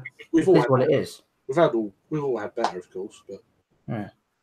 I've not had the grapefruit thing yet. So. Yeah, that's good. You'll dig that. Oh, is that the Halcyon? Yeah. God, that was lovely. Even at sort of like room temperature, the can that I had on the train to Manchester, it was still tasting. It's so good. It's good, isn't it? It's just so spoiled now. It's just. Yeah, it's so exciting though, isn't it? With the amount of beers just available, to just pick them off one by one. Yeah, it's great. Over the next month or so, I'm just like, I've still got another 4, 5 downstairs, whatever. I'll have another couple tomorrow night. Yeah, do it like that, just slowly. That would be a good shout, though. What you said, Peter, about doing the grapefruit versus, doing that. That'd be a pretty good video to do. Oh yeah, it's something I was thinking about myself. Yeah. I know that they were 4 cans for a £5 recently for Elvis Juice in Asda, which I thought was a really good. Oh, that's a good deal. Really good. I'm trying to think. Yeah, the grapefruit. Oh God, Magic Rock one. I've not seen that around for a while. I'll have to get that online. I don't know if I could handle 3 grapefruit IPAs in one go. Oh, I could. Yeah, I know that, but I mean, I don't. Newsflash. I just don't think I could. I don't know. Should be a bit too much. Yeah, maybe do 2 or something like that. Elvis versus Pink Grapefruit. I think those are the 2 prominent ones, aren't they? Yeah. Because I think they're even roughly around the same ABV as well. Right. 6.2 or something. Yeah, because I know. Well, mind you, Common Grounds is not Common Grounds. High Wire is a pale ale. I don't know. Just I'm happy to compare. No, pink grapefruit and Elvis juice. That'd be a good call. That sounds good to me. Just side by side it and just see how it goes. Yeah. Yeah. Speaking of BrewDog, quite surprising to hear that they've pretty much bought Stone Berlin. I've never really taken by Stone Berlin beers anyway, so the place looks amazing. I'd love to go there and have something to eat. Oh yeah, I think my experience with Stone Berlin is the beers that they brew just for the European market are much better than the Berlin versions of Stone IPA, Arrogant Bastard, that sort of thing. I mean, that smoked Doppelbock that they did was just beautiful. But I've not had any of their beers for a while, but I was generally quite disappointed when I first started with that. What they were pumping out. I thought, it'll get better. It's a new brewery. Yeah, but I don't know if it did or not because I never went back to revisit these supermarket. Yeah, definitely. Yeah. But I've got to give Greg Koch credit. He admitted that, just a bit too big. It was just a bit too much of a big project for us to handle. And like I think Jake said in the chat, our Stone Brewing Company actually struggling, or I don't know. I just think it was a bit too ambitious. A bold leap. Yeah, bold leap. I mean, from what I can gather, there will still be a Stone Berlin, but all of their beers will be brewed by BrewDog. So I don't think BrewDog are going to be completely taken over the premises. Well, I just hope that we get more Stone beers from America over, because everything I've had from them I've been really impressed with. But then that was in my earlier palate days, if that makes sense. So perhaps they did wow me more back then than they would now. I don't know. I remember having I had a mocha IPA in a BrewDog bar as a guest beer, and that was amazing. I think mocha IPA. I don't know if I reviewed it or not, but it was really good. Yeah. I had another one called, is it the Delicious IPA? That was good. Do these bottles just before Stone Berlin kind of come onto the scene, then everything is Stone Berlin. Yeah. The Californian stuff just stopped. It's a real shame.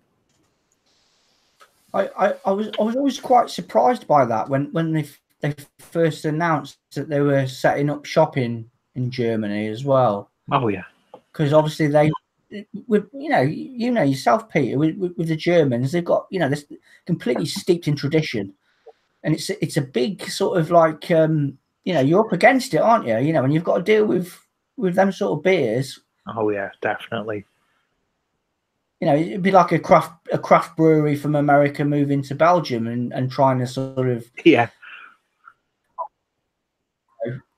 dabbling with again another country that's steeped in tradition again, and fair play. I don't know, weird.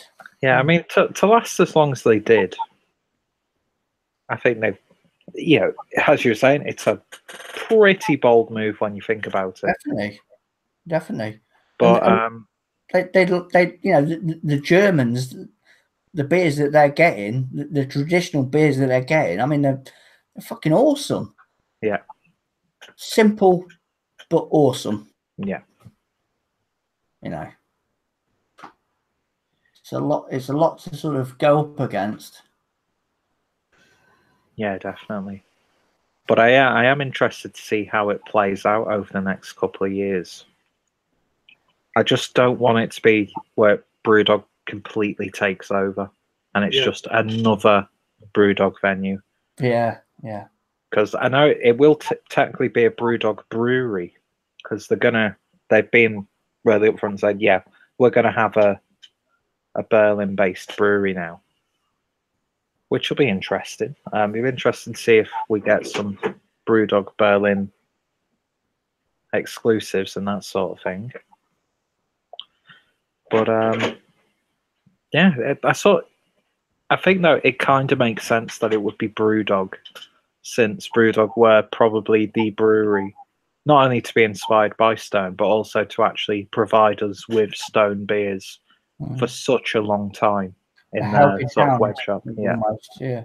They definitely brought a lot of their California stuff across in their bars. And oh yeah. I mean, Plus, by the sounds of it,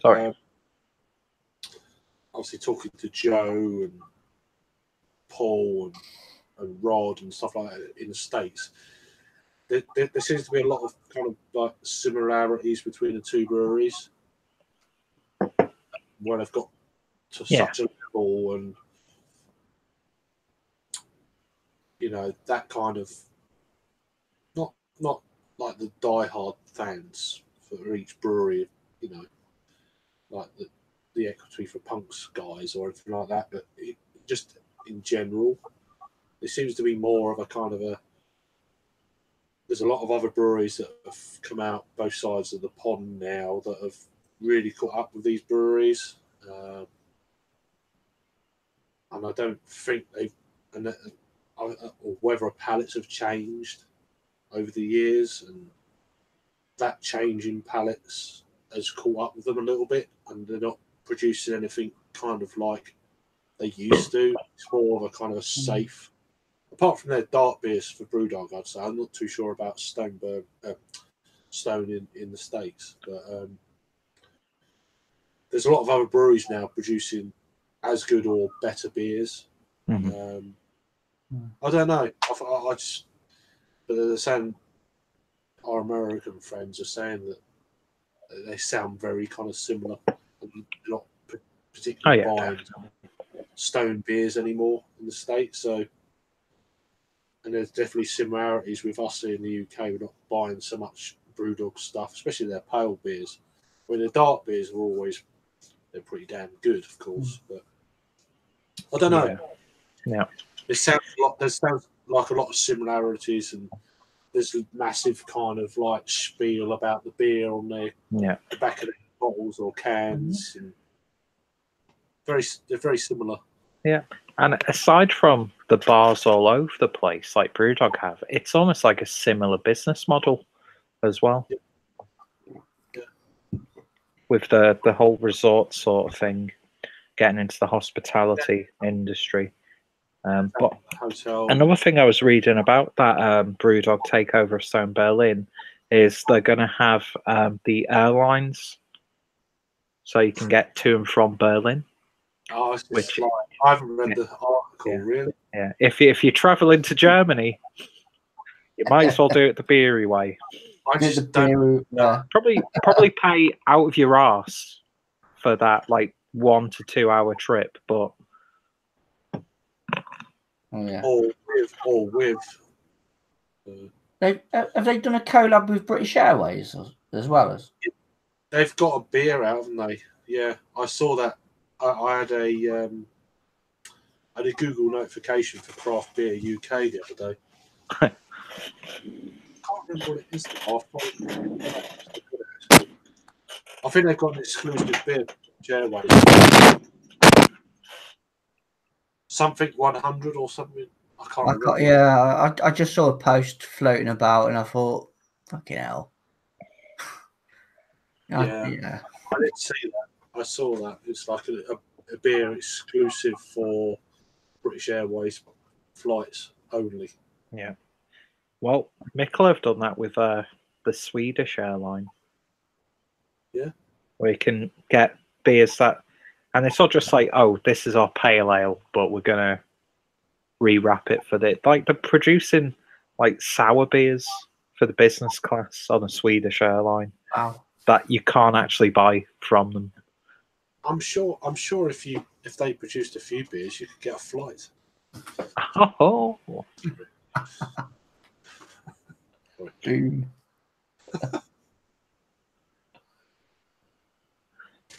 Dad joke. Yeah. That's all right. You go. Well, that Common Grounds went down way too easy. When that could go above people's heads sometimes. There you go.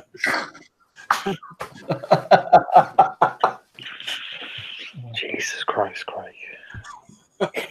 Sorry. No. That's why we love you, Craig. You're dragging your channel down, man. Yeah. But yeah. Get these some moves, I'm like, I can't be bothered. Yeah. Okay then. It's weird. So we've got a couple more comments. One from Terry, from Terry's Quick Beer Reviews. Hi, Terry. Hope you're doing well, my friend. Cheers, mate. And he says, hello, guys. Hope you're not working tomorrow. No, because for some reason they've given me 3 days off from tomorrow, even though they've just given me 3 days off. So it's like, fine, don't pay me then. That's all right. Don't moan. I'm too used to getting money now, so yeah, that's the thing. Yeah, feed the greed. Yeah, feed the greed. It's the problem with our society. And then Longstraw Stewart says, I don't think they are especially Dean, as he is a lorry driver like me, and we get random breath tests. I think that's a response to Terry's comment. Right. And then Paul from PA Brew News says, cheers, gents. So, cheers, Stuart. Cheers, Paul. Hope you're both doing well. I miss your live shenanigans. YouTube. Anyway. Yeah, fucking swats doing that. Really. If you haven't got the means to do it. Yeah. Pull the rug again. Yeah, but hey, at least you can watch Zach fucking Efron do a live stream. Oh, well, there you go then, isn't it? Yeah. There you go. Swings and roundabouts. Yeah. People that are already all right for money. Yeah. Just making more money, you know. Yeah. Fucking all the peasants can fuck off, you know. Yeah, but that's what made YouTube. Exactly. You've used people for like 10, 12 years to get where you are, and then you cut their bollocks off. Yeah. Years later, it's like, it's bad. It's bad. Fuck off. You know what I mean? I don't know. I think very, very disappointing, really. But again, that's just how the world is now, isn't it? It's you know, fuck you, Jack, I'm all right, sort of thing. You know, that's the attitude. I think the way it's going, there's going to be an alternative. I mean, you can get to a certain degree with like the site Twitch. I think there will be if YouTube keeps cutting around the edges of what this platform is, then I think they'll come to a point where a new platform will emerge. Yeah, something will come from all this disturbance. It will do. It's going to happen. And there's a lot of small channels like ours out there that outnumber what they want, and they'll lose people for it, and then they'll think, and then this other platform will become a monster like YouTube is now, and then they might change their mind, you know. But it baffles me. I mean. Yeah, I mean, it's nice to get, you know, interactions and, you know, all that jazz with it, but I love the live feeds, you know. I watch more live feeds than I do TV. Yeah, because I just it's more. If it's your thing, then you can dig it straight away. Yeah, it's almost, you know, the geek within, you know. You're homing on it. It's just how it is. You know, it's something that you enjoy listening about and watching. Yeah. But then when you've got all these dickheads that have fucking, you know, they're already shitting money as it is, and prancing around, and you get all these bloody views and whatnot. You know, it does you bloody head in sometimes. Yeah. You're trying to be honest in what you do, and it's a bit of fun. It's a hobby. You know. Yeah. And then you see these dickheads, and it's like, oh. I mean, I'm naturally an idiot, but no, but do you know what I mean? These people kind of. Oh yeah. They idiocy to a whole new fucking level. They pretend they're acting to be an idiot. Exactly. Yeah. And they're getting all showboaters, stuff. Fucking showboaters. Natural idiots have got no chance. You know, that's why it really pisses me off. Yeah, well, apparently the key to success is going to a forest and filming a hanging corpse, which should have ended all credibility. But I think that is possibly where the root of all this kind of live feed, small channels on YouTube is when you get these fucking nutcases going out there and shooting people. They're probably trying to cut that threshold down because of these idiots out there. I don't know, perhaps I'm wrong, but so in that regard I can understand it, but not everyone's a nutcase. Yeah, exactly. You know? I don't know why they. I don't know if they've ever given reasons, or I haven't looked into it. But yeah, it's just. I know it's a crazy world and stuff, but yeah, it's just it's all the fucking fakeism that goes with it, though, isn't it? It's, you know, it's like all these bloody The Only Way is Essex and Geordie Shore and all these fucking.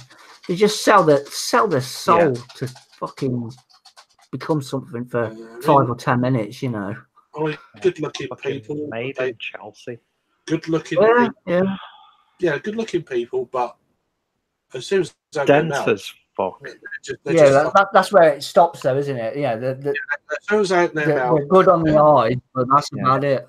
You're just a walking photograph at that point. Yeah, but they start talking, they're fucking ugly. Just yeah. You know what I mean? You're making me feel stupid now. There's a lot of people like that, though, isn't there? That's the trouble. Yeah. It's a whole culture, isn't it? But it's become the norm almost, hasn't it? Yeah. You know, and it's at that point now where we know they're stupid, but we're still gonna promote them because of how stupid they are. They actually make me feel intelligent, and I'm not. Do you know what I mean? It's just like I thought I was a bit, you know, whatever. But you listen to these people, but then, as I said earlier, that's what society loves. They crave it now. For fuck's sake, really? They crave it. I don't know about this shit. That's why I don't watch telly. It's like I can't be watching all this sort of nonsense. Unless it's, I like documentaries that are factual, true. That's what it is. Yeah. I like to keep it up with what's going on in the world. Most of the time, it's fucking depressing, or a bit of sport, and that's it. All this other kind of reality, bloody blah, can just go away, really, because I'm not that bothered about it. Yeah. It's just me, though, of course, but telly, yeah. It's just... it's trash, isn't it? It's fucking trash. Yeah. It's not my thing these days, apart from them sort of free subjects. Yeah. It's like, why are we celebrating knobheads? I don't. I don't. No, I just... lemmings, aren't we? Lemmings in society. Yeah. Like sheep. People are like sheep. Yeah. That's what I can't. I don't know. Before I blow my brains out, I'm going to get another beer because I've got one in the fridge. Be right back. Yeah, cool. I really enjoyed that. That it's a shame you couldn't stay another day. We was having a chat about this, me and Stuart. We should have done this bottle share over 2 nights. Yeah. Because the Saturday night we were absolutely steaming. we got home. We didn't appreciate all the good beers we had. Mm. Well, I didn't. That's the trouble, though, isn't it? When you go out on a bender and then you've got some mighty fine beers to be having. It's sort we've of ruined, yeah. we ruined beers. We didn't appreciate them. Although saying that, Daya was amazing. Mm. I would have loved to have been there. I would have loved to have been there if I was completely honest. But I just couldn't. I couldn't do it. I work commitments. It just shame. But I think there's always another time. Yeah, we arranged something again. We need to do. I think we need to start the bottle share before we go out. Try some of these amazing beers before we go out. And over a couple of days, not just bang one bottle share, just spread it. Spread it, yeah. Start off and then go out and have more food because we didn't eat enough food on that Saturday night. We just didn't eat enough food, and we were falling all over the place. And I can remember having. I think I might have had a bite to eat in Brewdog, but that was getting on. That was getting on towards.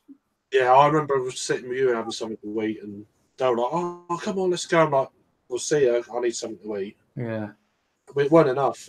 That was on the Friday. The Saturday was even worse. Yeah, we didn't eat enough on the Saturday. It was just silly. It was good though. It was great. I enjoyed it. The magical moments, them sort of days, the magical moments. Yeah, I felt a little bit guilty for Stuart because he fell asleep early on the Saturday night. He just had enough, which is fine. But the Saturday was so rushed. It was like, we got to do this. And it's like, it's just too much. Mm. I'd rather take it at a slightly steadier pace and have food and chilling and savour the moment. If I don't go to somewhere, I'll just come back and do them another time. It doesn't bother me. I don't like rushing around because when I go out, like when I go. Sorry. When we all had that half of the Fuller's Imperial Stout in the Fuller's pub, it seemed like we were in there for quite a while. That was quite nice. That was because it was quite cozy and relaxed. I really enjoyed that part of it. It was just middle of the day, sort of. We were just sort of great. Good. There was no rush. It was just that was a lovely part of the whole thing. Mm. Yeah, that's like a nice little standout moment for me. Obviously, doing that with you as well in the past. Yeah, it's quite nice to revisit that place. Yeah, we need to. There's chatter about Newcastle, and I'm like, Newcastle's bit of a trek, though, isn't it? A bit of a trek. I don't mind, but there's also there's talk about Reading as well, which is doable. I think Reading sounds more appealable for me. Yeah, I could get to Reading. Yeah. A lot sooner. I mean, the boys up north have to travel a bit, but I'm happy with that. I'll be okay with Reading. Yeah, Reading. Reading would be bang on. Reading, a bit of siren all day long. Yeah. What? I'd like to meet up with Kevin Black as well. So I've watched his stuff. Rory. He's from around there as well, isn't he? Rory. Rory. I thought he was Gloucestershire. Rory Lee. Yeah, Rory. I'm sure he's Reading area. Oh, right. Might be mistaken on that. Okay. I thought he was near Daya for some reason. Okay. Yeah, you might be. I just don't know. I remember reaching out to him beforehand, and I said, "Look, we're going there. If you're off work or whatever, he does shifts. Come down. It'd be great to meet you. I like Rory. He comes across as a nice guy. Yeah. Appreciates good beer. Yeah, which is absolutely fine. But he comes across a nice sort of chap. Yeah. Now there are some exceptional people within this community. Yeah, it's not just the reviewers. It's real sort of champions of the industry. being in it or being a fan of it, you know. But Just the viewers, there's some heads as well, and it fucking does my head in. I've made a handful of really good friends locally through they're watching my stuff. Like one's in Broadstairs, one's in Margate, one was in Margate, but he's now moved up the road. But really good mates, you know. We meet up. We've got a bottle share next Friday. We're going to meet up and have a few beers, and it's like, and I've found these people through their starting to watch me and stuff. It's like, yeah, it's absolutely brilliant. That's the magic of it, though, isn't it? That's the magic of it. It's like at first they're like, "Oh, Frank, how you doing? It's like your son." I'm like, "Yeah, it's a bit weird. It's like, I'm just like, you know, just doesn't matter, does it? I'm one of you. It's great, and that's what I love about it. Yeah, it is. It's. I can remember watching one of your videos. No, I think it was what's the bloody social media platform? Live social media platform, Twitter. What is it? I don't know. Oh, you did it. It was one of your videos, Craig. You went live, and I was Periscope. Periscope. That's it. When you used to do Periscope videos. Yeah, I used to. I think it was a Friday night, and I was waiting to be unloaded at Luton Airport, and you came up live, and I watched you. You know, awful. 2016 maybe that would have been going back. Yeah, it'd been awful. It's definitely awful. No, it's the realism of it, though, isn't it? There's no script. Yeah. There's no script. There's no dress rehearsal. It's you turn the camera on, you roll with it. That's how it is. That's what makes it good to watch. I started doing Periscope, and I used to get some serious trolling, which. Yeah, I never dabbled with it myself, but I get where you're coming from. Back then, when you're not used to the whole how it works, it kind puts you off, kicks you. Yeah, you're a bit nervous and stuff. That's the last thing you kind of need. It's like trolls know you're nervous, and they just bang. They feed on it, don't they? Yeah, on that. Now I would encourage trolls to just like, yeah, come on, let's sort this out. You know, I don't care. Yeah, say what you want to say. I'm just more nervous about me. Word bandits. I'm more nervous about me presenting now rather than what people say. It's a bit weird, but do you know what I mean? Well, it's all good fun. Yeah. I think it's built my confidence up now to the point where I don't care about what people say. It's more about how it comes across. I know when you've had your stint doing the Good Beer Live sessions, though, like, I think you've always done a cracking hold your own. You're very confident forward when you're doing it, when you're presenting it. Yeah, but it's not what's going on inside kind of thing. It's like, oh, fuck, this is. Yeah, well, we can only visually see how you come across, and to me, it looks pretty sort of tip top, you know. Yeah, it's that's what Rob said and Joe was like. I know you're saying it's nice. That's cool. It gives me more confidence going forward about doing more live shit. Yeah. Yeah. So, and I'm trying to include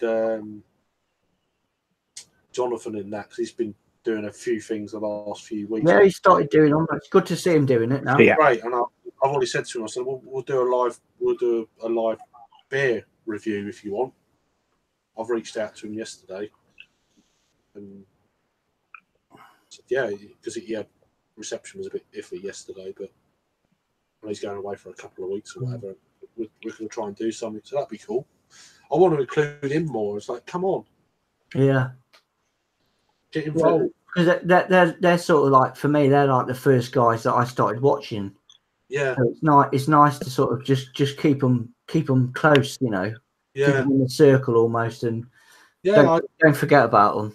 No, but anyone, it's not an exclusive club or nothing. It's just us. It's just like it's just people talking about beer.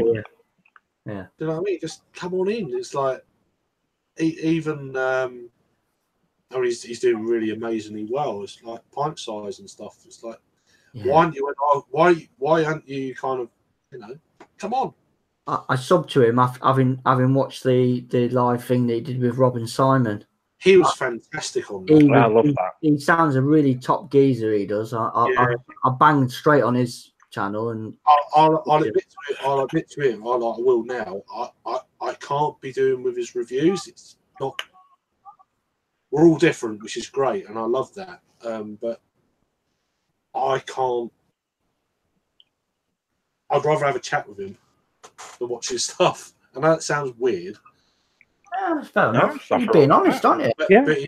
But on that hangout, he was fantastic. He was giving plenty of fucking punches and stuff. It's great. I was one of the best live hangouts I've seen for a very long time. For lots of reasons, but it was really entertaining. Really good. He was really good. That's the first one he's done. It's like, what? Yeah. Hello. He was really good. Where you been hiding, sort of thing. Yeah. He's got 4,500 subs. But he's really good. He's down to earth. He's normal. He's just himself. He reminds me in some ways of Jake. He's got that kind of thing. Yeah. I was thinking that geeky, Jakey sort of. They come across really similar personality wise. It's just yeah. It's just really good. I just think I can't imagine him and Jake on the same hangout would be like, what? Yeah, that'd be interesting to see. Actually, that'd be amazing. That would, but yeah. So I can't remember his actual name. That's the thing. I'm like, not Jake, the other guy. Is it Ollie? Ollie, yeah. There you go. I'm terrible with names. It takes me about a year to remember someone's name. Well, I'm fucking awful with names as well. But it'd be great to get him in on all the lists and stuff, or anyone who reviews, or even some like fans and stuff. Just like if you know not too weird, just coming in and chat. Yeah, I think I need to sort of like reconnect with a couple of the American guys as well, because I know many moons ago, like with Rod and Eric, you know, we used to have quite a lot of live stuff with them guys. It's a goddamn time zone. Just casual. It's a time zone. It's just that's the thing. Yeah, it's getting the balance right with that. Yeah, I mean, it's also trying to kind of explain if it's a day off and you've got kids, it's really awkward and your missus. Yeah. Can be challenging. I'm in a position where at the moment, like it's going to change this year at some point, where I can do it a bit more. Yeah. But it's not always going to be the case. I mean, I get on really well with the Canadian guys as well. Obviously, I know Peter knows. Yeah. Which, by the way, next week or maybe the week after, Michelob Ultra with the Canadian guys. I think it's next Wednesday. It's been moved a week, isn't it, Peter? Yeah. Not that it matters of being like that. It's just, but yeah, it's going to be like, is it 1 a.m. UK time? Yeah. I mean, luckily for me, I'm not in work the next day after that. So next Thursday, you're not at work. It's really late for us. Yeah, very fucking late. For normal people in the UK, it's really late. Well, if it's a Wednesday, then I'm an hour into my shift on a Wednesday because I have to get up at midnight. Jesus, right. Okay, yeah. Do me Gatwick Airport run on a. It's all right because you get back sort of at a decent time. Yeah, but you know, but for most normal people, it's a ball's ache. It's fucking late, but then it helps me with. I mean, I used to work 17 years a night shift, so it's kind of like not too bad for me. Sometimes I join the after chat and it's like 3 or 4 o'clock in the morning, and then I'm like, then I'll have 3 hours sleep and I'm up again. And it's like, so I pay for it the next day. Yeah. Oh God, when I was living in Germany, fucking hell. Yeah, we used to do it all the time, didn't we? Yeah. That was ridiculous. It was great for a month. This month in March, it was great for about 3 or 4 weeks. It was 4 hour time difference. Yeah. It was still late, midnight, but it was 11 o'clock, shall I say? Sometimes it was all right, but midnight start was good. But yeah, it's just it's not for everyone, of course. But yeah, it's interesting when they can get beers that we can get, and it's like, oh. I think they do them in cans. This is it Michelob or what's Yeah, they're sort of like, they remind me of Red Bull cans in like the shape of them. Sainsbury's do them in cans. Tesco's do them in bottles. You can get them in singles in a co-op for one. Yeah, co-op. Oh, And really? you can get that Budvar beer as well. Oh, the strong. Yeah. That's not bad actually. That's a pretty decent drink. I'll probably end up picking that up with the Michelob just to justify buying a single can of Michelob Ultra. Yeah. That Budvar's pretty decent. I might get a sixer just so I do one for the show and one for a review or whatever for one of my like weekly bloody blast. You know, in your local co-ops, do they have a local beer section? Yes. I can't say that I've ever been into a local co-op, to be fair. Yeah, because I think they're pretty good with it. I get a few Shindigger beers, and right, really, fucking hell, in a co-op, fucking hell. Yeah, wait, 2 cans, £4. Wow. But it's like the really basic stuff, like the lager, which is lovely. Good, yeah. The pale ale and the mango unchained. Oh, they've done some belting beers over the past. What was that? That one with the coffee cup in the front. The like iced coffee. Oh beer. Man, I watched your review of that, and I thought I'm going to get a can of that. And lucky enough, they had them in Gonzo. That was bloody glorious stuff. Oh, that was lovely. Iced lager. Dark. Was it a dark lager? Yeah, it was pretty much like I'm not sure if it was a Dunkel or a Schwarzbier, but it was brewed with coffee, and it was oh my god, yeah, bang on that was. Funny enough, in a random bar in Manchester, they had that on tap, and it was like well overpriced. It was a student bar. I was going there before a gig, and I thought, fuck it, if it tastes that good in can. If the lines are kept nicely, that's going to taste absolutely good. And it was lovely. Yeah. But their standard lagers are really good lager as well. Yeah. Shindig is decent. I mean, there's a lot of decent stuff coming out of Manchester, though, isn't there, at the moment? Yeah. You know, it's sort of like the music scene of the 90s where it was all happening in Manchester. It's that's like the beer scene now, isn't it? You know, it's really happening in Manchester. Cool. Yeah. So instead of the Happy Mondays screen print t-shirts, everyone's in like a Cloudwater sweatshirt or a... Yeah. I love drinking in Manchester. There's just some, probably because it's only about a 40 minutes to an hour like train ride and bus ride combined, but it's like if you're bored on like a midweek and you've got the next day off, head to Manchester. Just go to Manchester. Yeah, why not? And I've got to say, I've been really impressed with Brewdog these past couple of months. Some of the beers that I've drank on tap in there recently, and then also buying from their little range of bottles and cans and stuff. It's almost like a resurgence of like what Brewdog. Well, it's not really like what Brewdog used to be, but there's like little glimmers of. Yeah, but it's like their abstract stuff. That's just a complete sort of standalone. Wow, the whole sort of range of abstract stuff that they've knocked out in the past. It's glorious stuff. It's absolutely fantastic. Yeah. That's what people, fans of Brewdog yearn for. Yeah. I dabble in the core stuff still from time to time. Yeah. I think every now and then.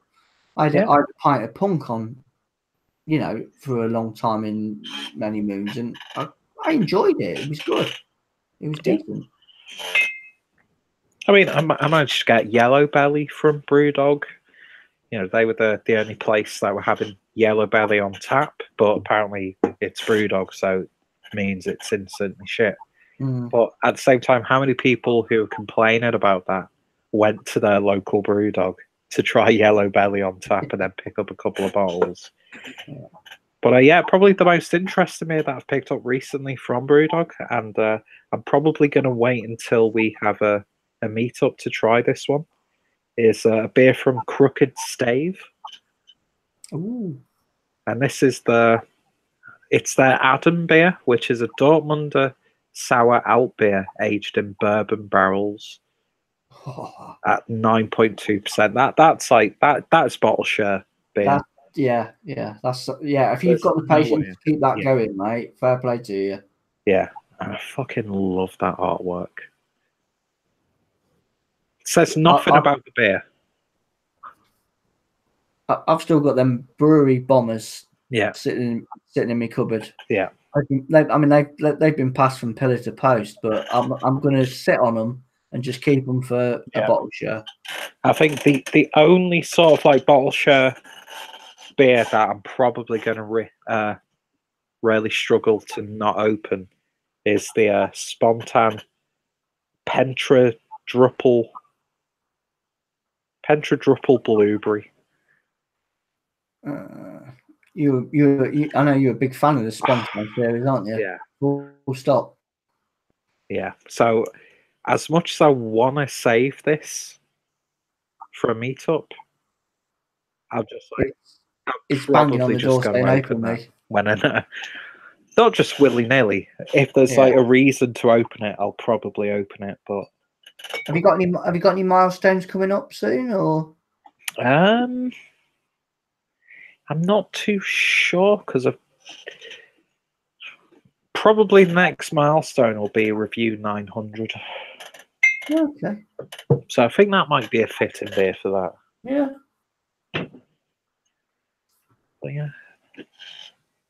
But yeah, a beer that I'm looking forward to trying just because of the novelty of it is it's a Kolsch brewed by Mikkeller and Gaffel. Like, who thought that collaboration would happen? Like, probably one of the most traditional Kolsch breweries. Messing about with Mikkeller. Messing about with their style. And then you got a glass as well, because it was in the beer club. You get a Kolsch glass that's been designed like the bottle. It's fucking gorgeous. I'm afraid to use it.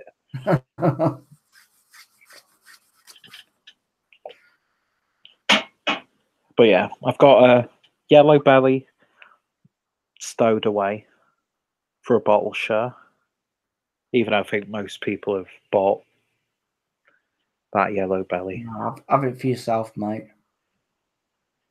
But yeah, I never thought I'd be that person, because I was never in a position where I could actually buy beers and think, yeah, I'll just put that away.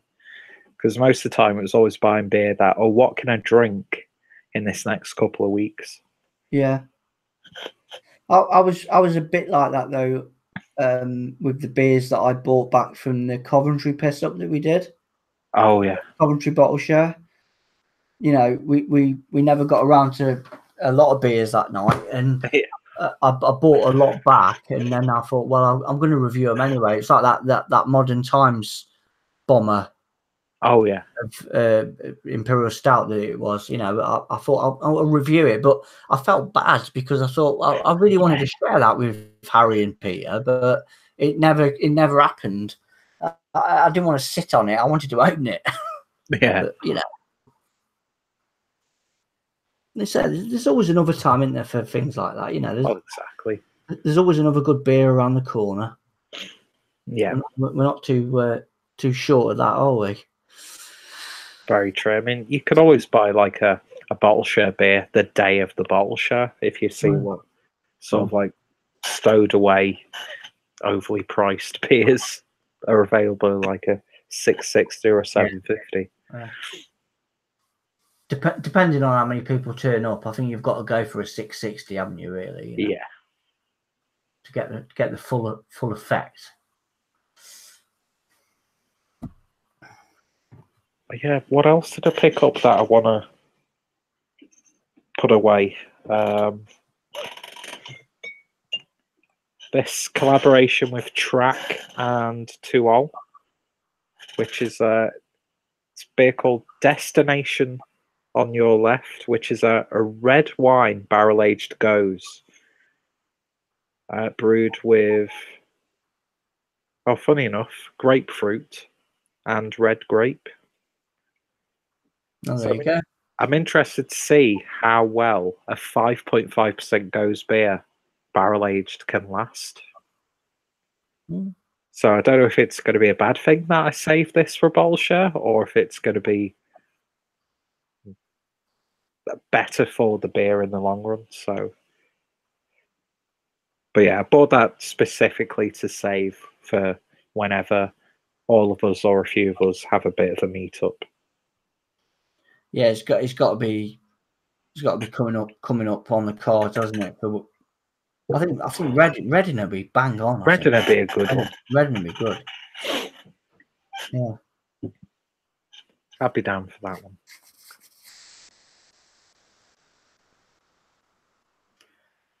But yeah, I also realised yesterday I didn't upload day 6 of the Imperial Stout Week. Mainly because I didn't have a beer for day 6 of Imperial Stout Week. Because I record like the first 3 a few weeks in advance. And I was like, I've been drinking a lot recently. I don't want to just be opening these beers just to upload reviews. And then I was like, just leave it. Because I'd already reviewed the Yellow Belly about a few weeks before. And I knew that that's how I'm going to end the week. And I was like, it doesn't matter. Yeah, you definitely some belters in there, mate. I'm glad you enjoyed that Black Iris. Oh, that's so. They've got to brew that again, because that was just. Yeah, that sounded bang on. Like I said, the whole week though has been pretty epic, really. Some of the beers that you've done. I was really surprised with that Paradox Isla. I've never known how to pronounce. No, I think that's right, isn't it, Isla? Yeah. I can't remember, but that was a really good beer, and it just, to me, that just proved that this is what Brewdog can do. Yeah, them sort of Brewdog beers, you don't forget about them beers, do you? No. You know, I'm a massive fan of Coco Psycho. I think that's an outstanding beer. I've not tried that for a while. Yeah, you know, that's their forte, isn't it? Yeah. If you say Imperial Stout, you go Brewdog, you think, I think I'm onto a win there straight away. Yeah. So, some breweries just, do well in them sort of styles. Other breweries, a bit more better with lighter stuff. Yeah. For me, Brewdog, dark stuff all day long. Yeah, and I know for a fact that like 9 times out of 10, their sort of darker beers are going to be really satisfying. I mean, even Jet Black Heart in cans, I mean, it's nowhere near as good as what you can get on tap, just because of the fact that it's nitro. But still solid. Yeah, pay £5 to £6 for 4 cans of that. And I think they've got a porter now as part of their headliners as well. I can remember having Alice Porter years ago, but I think that was a prototype beer at the time. Yeah. But that was decent. Yeah, I think I've just gravitated more toward dark stuff than Brewdog. But then you look at, the likes of Elvis Juice. you know, as a core beer, that is a fantastic core beer. The best of the bunch, probably. Oh yeah, definitely. I mean, I bought a 4-pack about a couple of weeks ago, and it was tasting really good. Because I have had that odd 4-pack where it tastes a little bit. Something's dropped off here. But again, that could be down to the fact that it might have been on the shelves for God knows how long. I mean, you know that's not Brewdog's fault, is it? That's no. But they get punished for it. Yeah. And it's a shame when you see breweries getting wrote off because of the fact that beers weren't kept correctly. Third party always, though, isn't it? Yeah.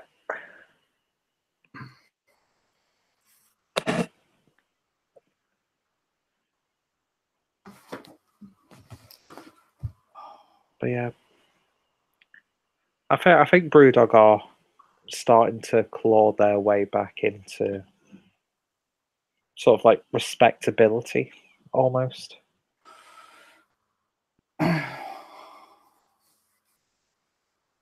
Yeah, it's been a bit of a up and down experience for me with Brewdog. A reviewing angle, anyway. Yeah, they made some outstanding beers and they made some real crap beers.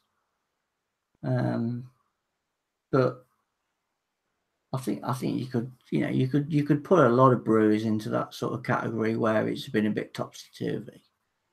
So it's not entirely sort of, you can blame it all on one brewery or anything. But I'll still continue to buy their beers. I'm not turning my back on them at all. Yeah. And you can get the newer sour, the Punk Funk in supermarkets now. Is it the best example of the style? No, but again, it's just like that farmhouse we had today. If you're looking for something a little bit different, then I'm all for it. Yeah.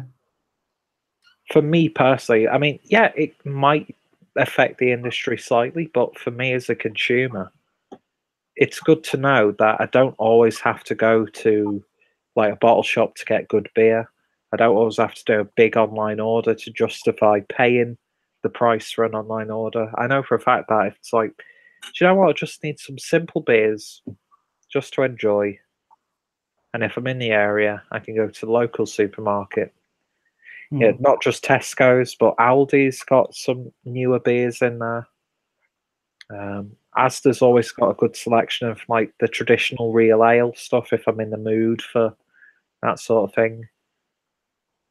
And then, if I want to spend a little bit more and get a lot tastier beers a lot of the time, I can, drop double the price for half the amount of beer, but know that I'm getting really good beer most of the time. And I'm also not only supporting the breweries, but also supporting a local bottle shop. So it's win-win.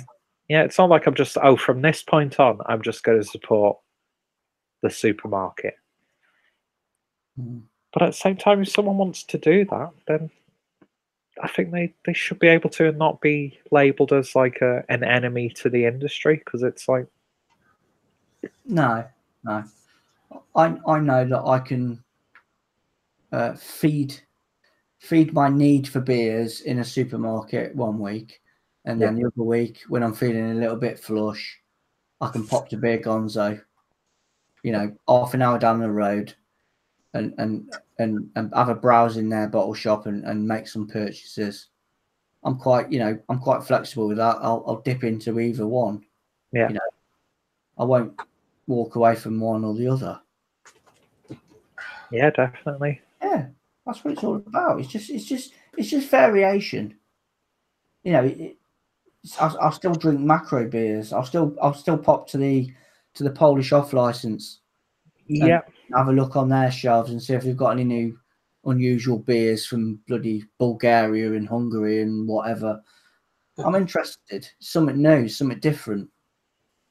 That's just how it is. Yeah, that's the thing. It's a lot of the time it's the searching that excites me. Yeah, stumbling across something new.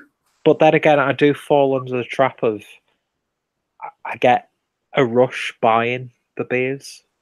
Can you hear me, guys, by the way? Yeah, can I fine? Yeah. Can you see me? Yeah. Oh, okay. Because it's just showing. Oh, there we go. Yeah. Poor you.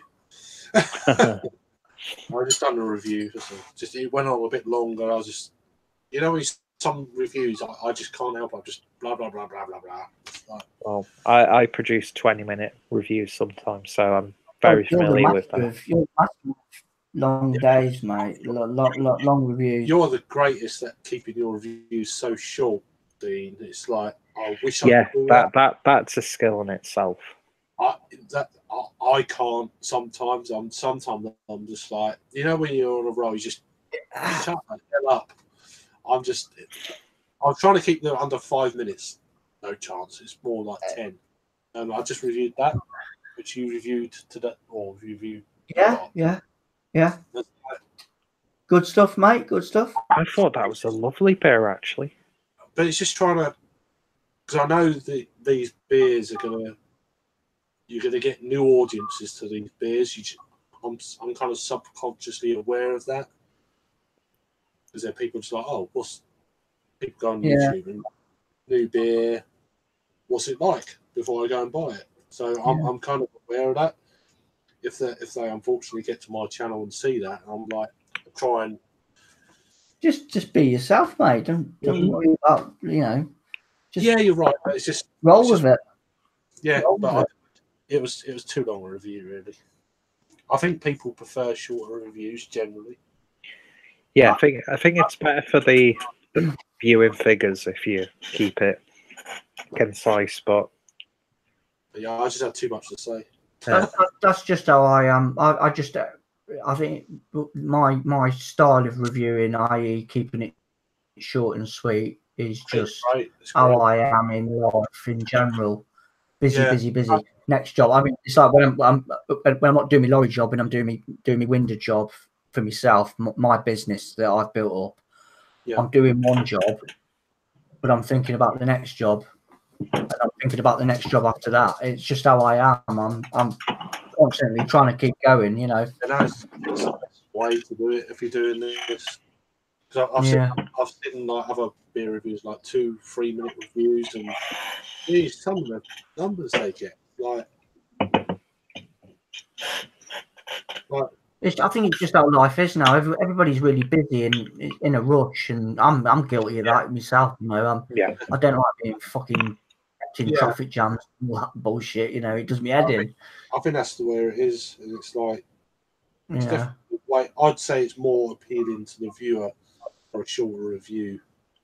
I mean, you know, no disrespect to the likes of Peter and James. James is another classic example of a 20-minute plus review. Yeah. You know, if you've got the time to sit down and watch that, then fair play. But sometimes life doesn't allow you to have that luxury of I mean, I watching. I definitely went on quite a lot longer than I think I should have, because I like to put information down below in the description box. So if you want to know any more about it, it's all down there. So you can click on it and yeah. But sometimes just, you know, being yourself it goes on a little bit longer, you know. But I enjoyed the review. I think sometimes I'm a bit like that. When I've had a few beers, it's like a chatty, chatty kind of. Again, you know, that's the beauty of the wide spectrum of personalities and attitudes and differences on beer tube, shall we call it?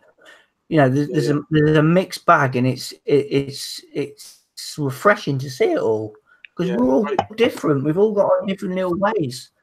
You know, it'd be a poor old do if we all bloody reeled off the same hymn sheet, wouldn't it? It wouldn't be very good. Yeah, it's just true. It's really good. Yeah, completely agree. But yeah, sometimes I'm like, I can feel myself like this is getting too. Oh, I get like that. hot air. It's just like blah blah blah blah. It's just there's no information in there at all. It's just I like it when you mention politics, Peter, in your videos. That's always a sort of like, just pushing it a little bit there. Yeah, just not a patch on his Facebook statuses. Come on. Yeah, some belters, some absolute. Oh God, belters. if I was like that on BeerTube, I'd probably be deplatformed. I think if you put out on your BeerTube and you'd be monetized. Yeah. You'll be famous, mate. You'd be famous. You'd be you'd be Prime Minister. Well, it doesn't take much, apparently. No, it doesn't take much. Not at the moment. Jesus, what a fucking sorry state of affairs. But yeah, on a much lighter note, just thought I'd open this one. Yeah. It's not too bad, but it's not a New England IPA. No. But the look, the body. No, it's just...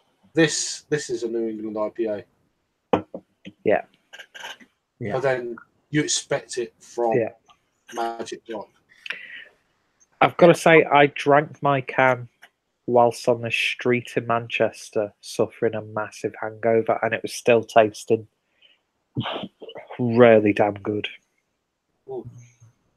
That is probably the best of the 4 I've had so far. Is it 4? 5. That takes some beating, that beer. Yeah, it's the best I've tried so far. It's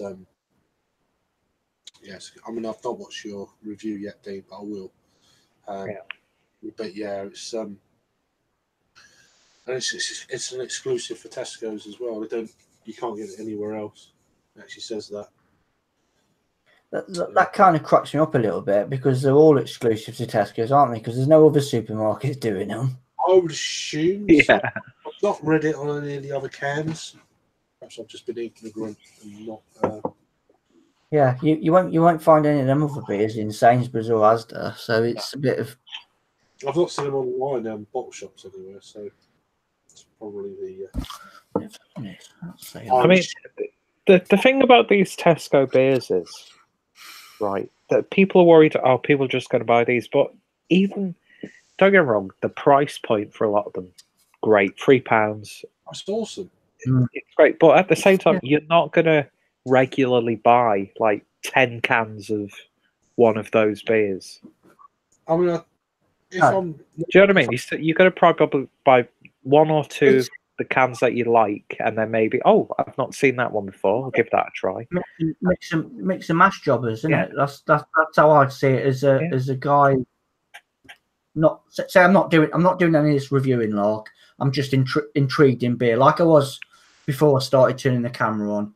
It would be, I'd go into my Tesco's. Back then, it would have been stuff like Jaipur. Maybe that was around then. 500ml bottle. Yeah, 500ml stuff. Yeah, and I would have been intrigued by that. So it would have been, I'll try a bottle of that, and I'll try a bottle of that, and it'll be like a 4 different beers, and just try them, see how they pan out, sort of thing. And that's the same with these new releases. It's just the intriguingness of it all. I think the visual aspect as well, because some of the artwork on it's absolutely top drawer. I mean, the 2 I've reviewed tonight, I would buy them. I'm going to go and buy them again. The Yellowma, whatever it's called. Yeah. Again, I thought it was really good, and definitely the Luminance is. I'd buy a 4-pack of that, like £12 for 4 of them. It's like that's a bargain. That's good. That's good. Oh God, yeah. It's like all day long. But I've not reviewed the other ones yet. I've not reviewed the other Orange one yet, and I want to get my hands on the. I did that Luminous yesterday, and that I was impressed by that.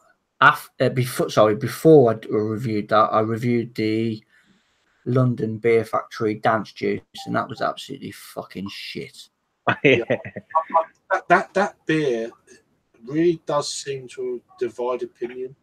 Yeah. Like, lots of people on Instagram say it's really poor, while lots of people say it's really good. So it's like, it doesn't look like the style it's supposed to be. No. It looks like the unbarred that Peter's got, New England. Yeah. No, it's not in. What planet is that New England IPA? Never in the month of Sundays. No. It's a play on words, and it draws you in. For me, it draws you, because I do like the style. I do like a good New England, and you see that in bold, brash letters. You think, oh, you're homing on it, and then when you pour it into the glass and you get what you see, and you bet, oh well, hang on a minute, what's this all about, sort of thing, you know. Yeah. So, but yeah, visually, it's one of them beers you just got to try for yourself. See what you think. Yeah. But yeah, visually, nah. Yeah, you want to see that murk, don't you? You want to see it. That's the New England IPA. Although it's a very light looking New England IPA, and the lights of it. It qualifies for it though, doesn't it? Definitely. Yeah. I mean, when you open the can, you can see that it's a luminous beer. When you look down in the. My lighting's a bit too sharp here, but see centre. Go out of the way. So yeah, so that's probably a little bit better. I've turned one of the lights off, but it's what you expect for the style. But there's been a lot of double dry hopped IPAs, and there's at least two. There's the wild card and the 5 points double dry hops. It's like people are looking at it thinking, what? I think that North beer, I think that's a double dry hopped as well. Yeah, I'm really intrigued how that one's going to pan out. If you can't get hold of that, then just give us a shout, because I go to Stafford quite a bit and I know I can get it, so I've got no problem sending you a can, mate. Yeah, if you struggle to get hold of it, I might try. The trouble is, you go and order it online. Oh, they'll send you the nearest thing. It's like some. Yeah. Oh, you get subbed a fucking. Oh, thanks for that Carlsberg can. Why the fuck Carlsberg or something shitty? Oh, but mind you, haven't Carlsberg released a new Pilsner recently as well? Yeah. I know. Brand trickery though. I think they don't think they've messed about with the beer. It's just. I'm gonna have to look that up now. I know. Rob was struggling to find the North Brew one. I think I mentioned it earlier. He's like, how can you not get that where you are? Yeah. You think that'd be a safe bet, wouldn't you? That neck of the woods. It's insane. Yeah. But no, I might take you up on it. I'd say if you do you struggle to come across it, drop us a message and I'll sort you out a can or anything else that you can't get hold of. I know there's the wild card do a goes as well. Did they a cherry goes? Is it with like a bloke's face on it? Yeah, that's another one I've not seen yet. I've got the. Saw that. But I never bought it, but I saw it on the shelves. And I've had that blue one. I've got the IPA in the green can, the 330. I've got that downstairs. The unbarred gelato pale. Is it? Not seen that yet, but apparently it's really different. I'll give it a couple of weeks, I'm sure. Yeah, sure. Like I say, just drop us a message. I can sort you out. It's no great shakes there, mate. I know the store I used to work in. They've had all their new beers in the backup for a fucking week and not put them out yet. Yeah, it's like what? They don't, because no one gives. No one gives a shit. That's it. It's just like, like bloody Ovis bringing a new loaf out, let's just whatever, Yeah. But then they're sitting in a warm warehouse. It's like, exactly. And I'm really intrigued. I'm really, really intrigued how this funk v punk beer is going to fare when they're not being put in a fridge, because it's got Brettanomyces yeast in it. As soon as it gets fucking warm, what the fuck's going to happen? Yeah, bang. We know. Yeah, but do Tesco's and Tesco's employees know what's going to happen? No. I'm supposed to be doing that beer next weekend with. I want to get that one. It's a beer, bottle. Beer Hooligan, Harry, and Christoph, I think. Oh right. God, what a lineup that is! Yeah, well, we were gonna do that Vorsteiner keg beer thing, but I just can't get hold of it. I just can't get the keg anymore. Morrison's don't stock it. Yeah. I don't really want to order it online from Beers of Europe because you're looking at like 30 quid nearly with P&P. I don't want any of that just for a fucking live review. So I opted for something like that. So we're going to be doing the Brewdog Punk Funk and a bottle of Vorsteiner just to Yeah, me and Jake were going to be doing some of these supermarket jobbies, but I think was it Friday. Friday, I wasn't feeling that great, and he'd had a few beers in London. He's like, "Don't worry, we were going to plan it for last night, but it never happened," which I still feel a bit rough. So I think me and Jake were going to do something, but even if I have to go out and buy these beers again, doesn't matter. So yeah, I've still got one of the sours. I think I want to do one of the sours, 4 pure sour thing. Yeah, I've got the Vocation sour. Yeah, the orange one. I've got that in the fridge. That'd be cool. Yeah, I think these type of beers, I think they're going to be really popular when it gets warmer. Yeah. So I think it'd be good to review these beers before it gets really warm. Get them out there. I can see myself doing that grapefruit beer in the summer, that pink grapefruit. I can see myself buying a few cans of that come the hot times. That's a beer that you can just knock back. Yeah. I think that's a beer that's, like I say, I mean, £5 for 4 cans at the moment in Asda. Yeah. Like, Jesus. For Elvis juice. Stock up now. Definitely, yeah. Yeah. Just crazy. Just really good.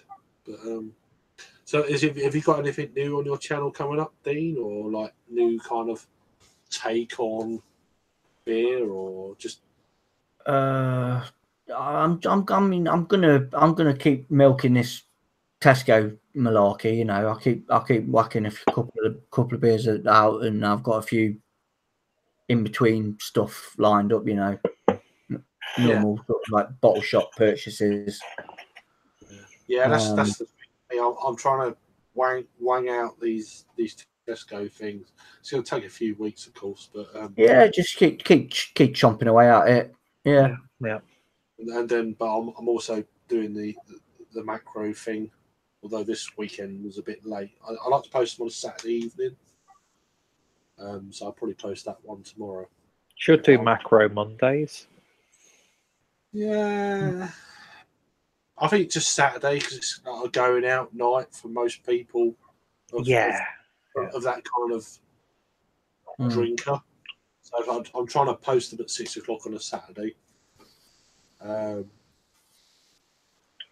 Just getting that kind of that scene, if it were. What's your next your next macro lineup then after the Nuki? I don't know yet. It's probably going to be in the Niccolo, but I imagine I'll probably get a 4-pack and I'll keep one by for the following weekend. Do one. I saw your Holston video, mate.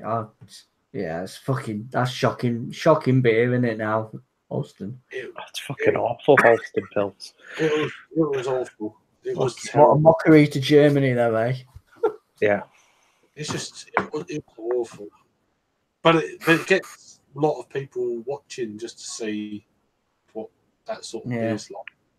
I think people are interested, not because they know it's a great beer. It's just it's something some people can get hold of and try it for themselves. I think that's the pull of these beers. I think I find that interesting, and the history, and I think that's what it's all about. It's just we know they're not great.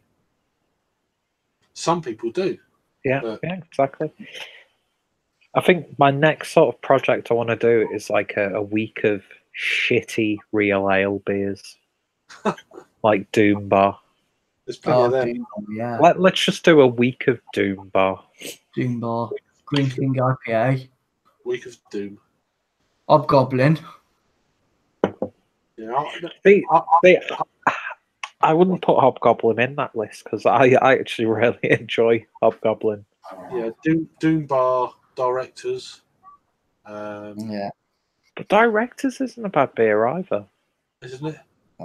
It's poor now, mate. I don't know.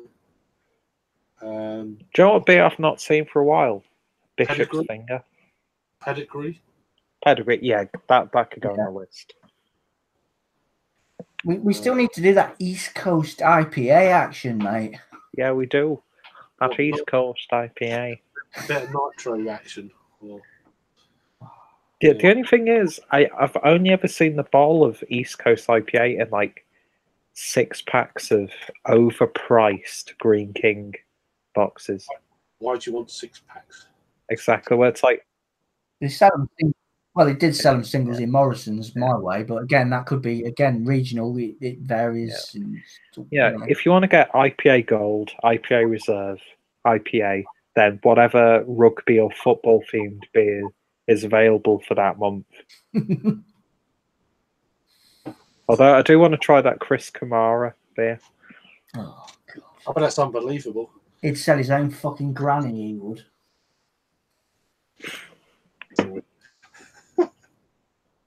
I bet it's unbelievable. Unbelievable, Jeff. I forgot to have a photograph of it. Really slipped the net, that one. Oh. Yeah, this isn't a bad beer, actually, but I don't think I'd go out my way to buy another beer to enjoy. Yeah. That's the thing, isn't it? So far, I mean, they've not been bad, but this is probably the best one I've had, the Magic Rock one, out of the 5 I've tried so far. For my taste, at least. The Daintree, the Mango Smoothie IPA from 4 Pure Tiny Rebel, it was just a little bit too intense for me. That's had a mixed response, though, hasn't it? That one. Yeah. It was too much for me. It was just a little bit too intense. But it's I agree with the Magic Rock, though. I'd sit that up there. Yeah, that's the best one. It is now, yeah. And I put the Thornbridge. They're up there. Them 2 are the best. Kind of what I was expecting so far. But then I've not finished yet, so you didn't mind that wild card though beer, did you? It was all right. It was all right. Yeah. It was a nice kind of piney, kind of West Coasty kind of beer. I thought it was all right. It surprised me. I thought it was all right.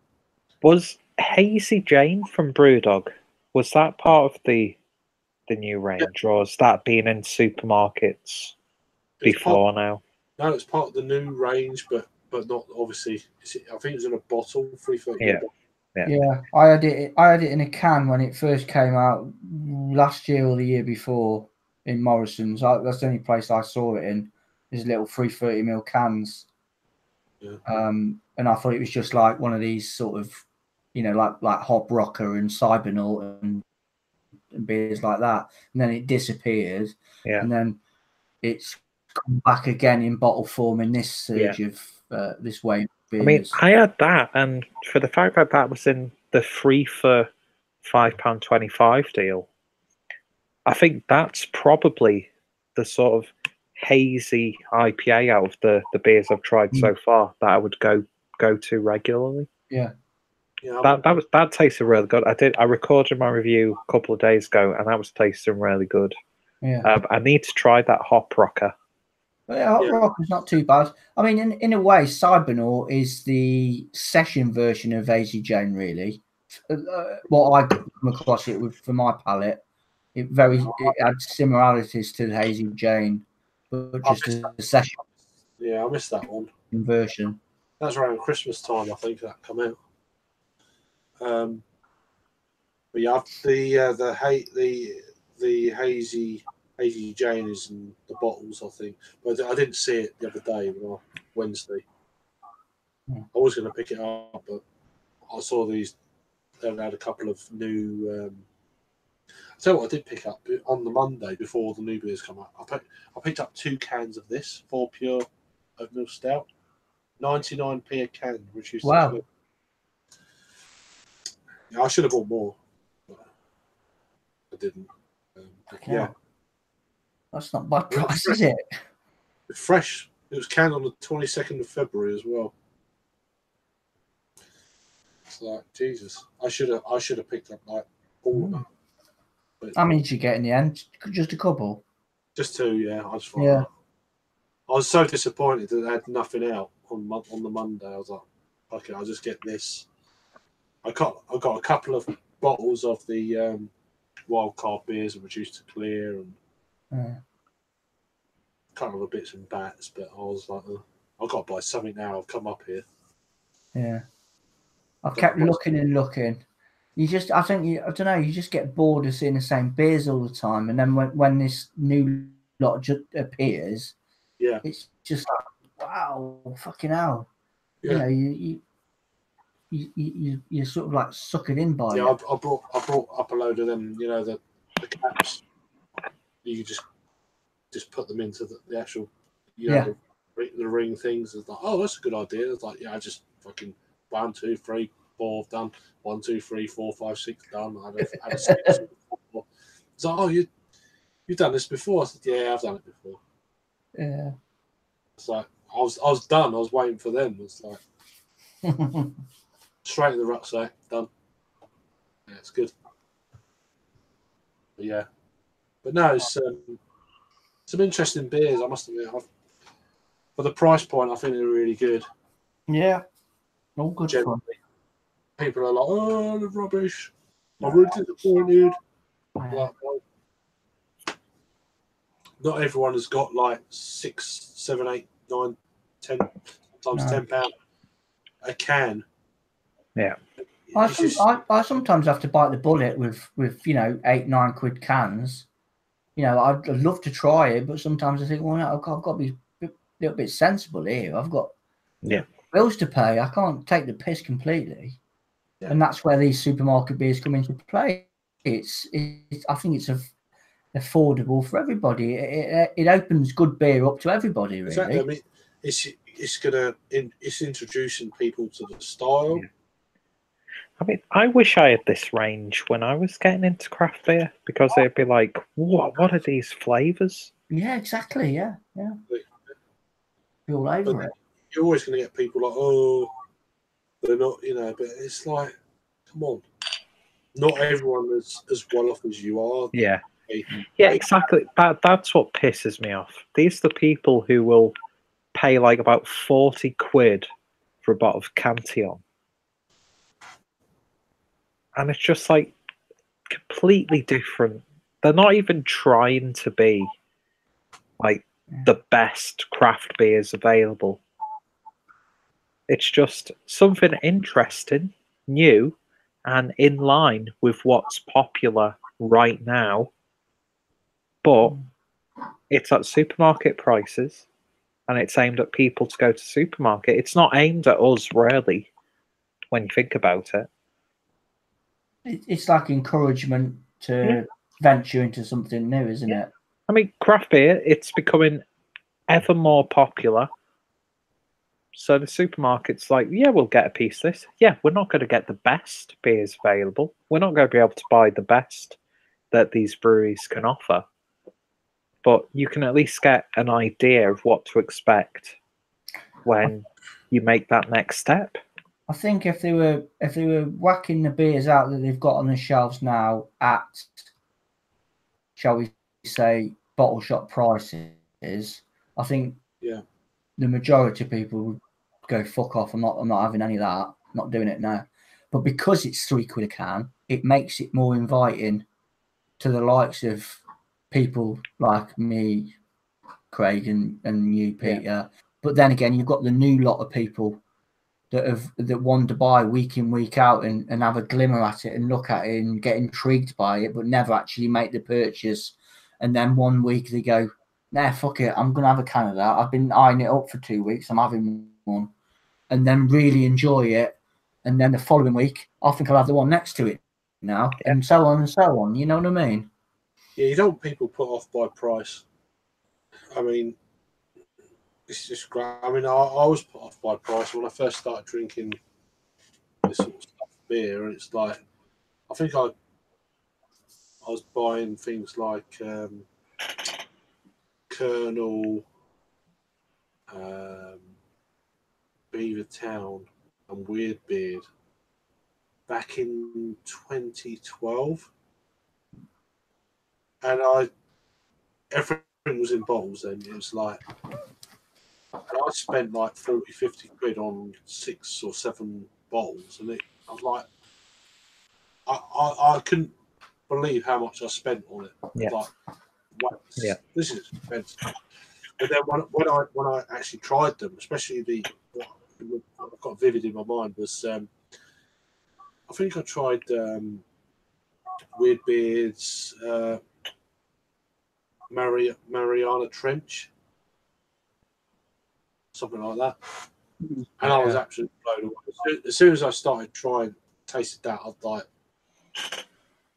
wow, this is amazingly different flavour wise. It was just, and then by the time I drank all them beers, I was like, yeah, that's. I was so impressed by it. I was worried what I spent at first, but by the end of it, I was like, I'm kind of glad I did.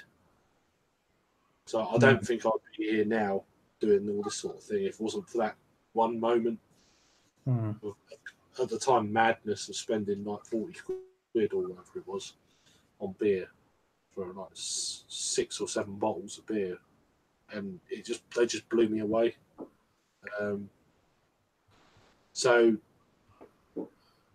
But now you can do it a lot cheaper for the same sort of thing, and you can build up.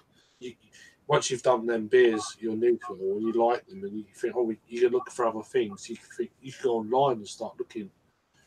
Yeah. I mean, I didn't have that when I first started, so, which is great.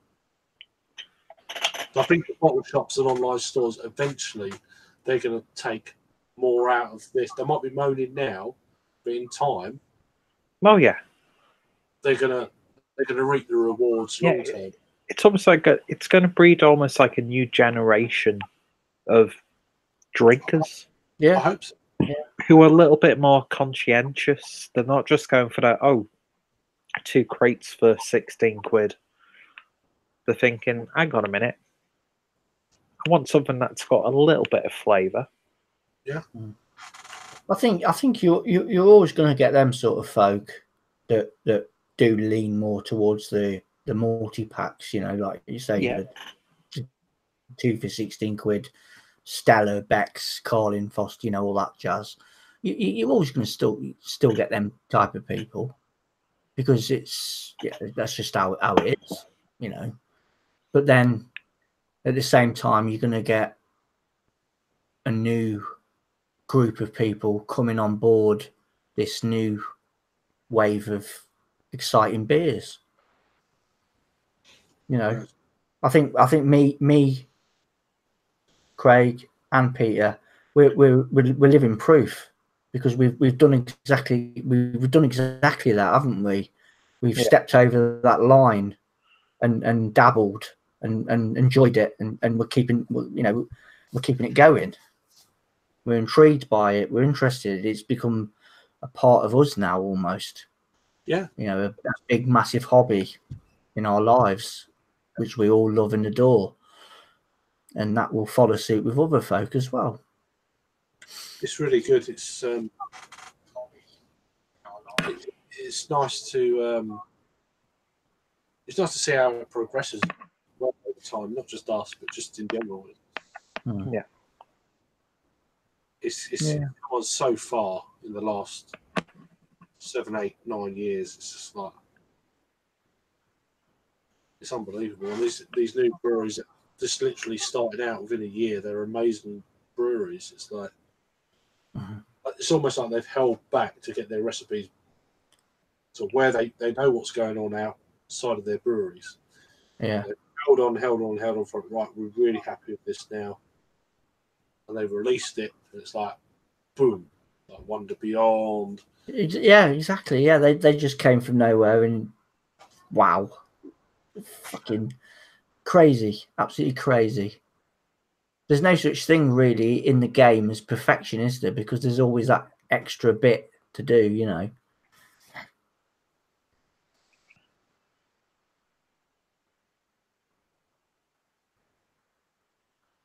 Gregg's vanished.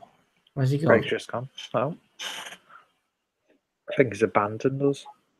Yeah, well, I think I'm going to call it a day anyways. I've just looked at the clock and I thought, fucking Jesus. Yeah. Tomorrow.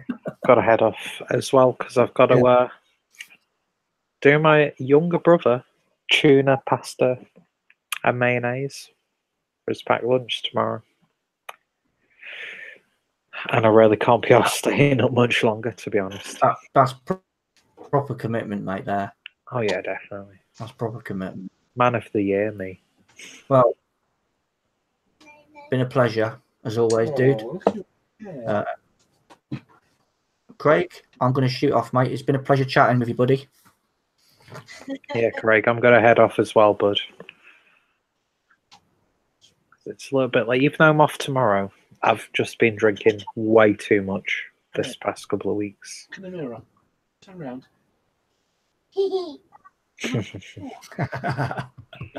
Is there a nicer sound than that, by the way?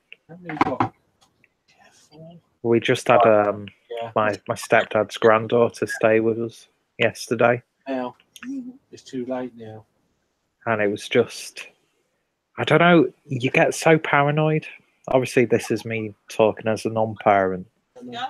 But I got so paranoid when this like 2-year-old gorgeous little girl was in because you were staying over for the night, and it's like every moment you were like almost paranoid that something could happen. So I've got full respect to anyone who has kids, but yeah, they're a complete joy when they're that age, and then they fucking grow up. Yeah. As soon as that teens. Oh yeah, I'm in the middle of that at the moment, mate, and it's hard work. It's hard work, well, but yeah, 13's an unlucky number for a reason, I suppose. In most cases, well, in some cases, let's not be. What was the film? Me and the missus watched a film the other night about. I don't know if you've ever seen it. It's called The Boy. The Boy. Oh, yeah. Fucking doll, a boy doll. And yet this American girl has to look after this doll. And talk to it and clothe it, and you know, but apparently, well, I think the actual proper person is living within the walls of the building and stuff. It was a bit of a weird film, but it was all right actually. Yeah. Fucking fucked up, but interesting. Oh, definitely. Right, I'm off. Anyway, bud, always a pleasure, and we'll have to get something sorted out soon. Well, I think the next thing we should do is that healthy grapefruit challenge. But yeah, the grapefruit challenge. There we go. We've got a name for it. Yeah. Yeah, no, I'll be up for that. That'd be pretty cool. Yeah. Yeah. Maybe Elvis Juice might get dethroned. I think it will, mate. I think it will. I've got a sneaky suspicion it might do. Anyway, you take care, bud. Buddy. And, yeah, good week. Mate. All right, see you later, bud.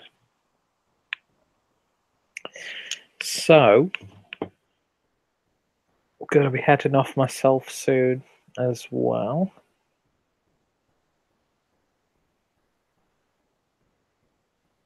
So, we should check the comments.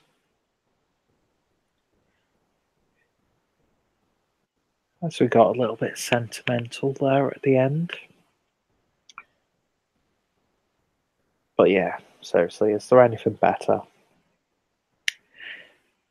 So, let's see. So, Long Straw Stewart said, I hate driving lorries so much that I am, after 26 years on the road, and now think of going into Tesco depot driving forklift trucks. Now, have not worked for 5 weeks. I need to go back. Well, if you do work in Tesco's, and if you are still watching at this time, you can at least get the stock before it goes on the shelves. So you've got good beer to drown your sorrows, I suppose. And then we've got Ron Terrio. How you doing, Ron? Hope you're doing okay. Don't forget the Louisiana accent tagging. I did the what kind of English accent is that thing. So now it's a Louisiana accent tag. I'll have to look out for that. Can't say I'll do a good accent though, but we can always try. And it says it's true time frame can be impossible. Yes, it certainly can.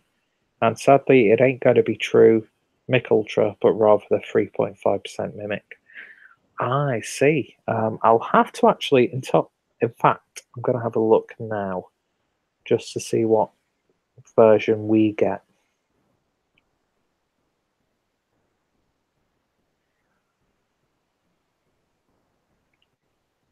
Just have to bear with me 1 second. Excuse me, by the way, that was a fucking horrible burp. My stomach made a noise as a burp then. So the version we get, 3.5%, yeah.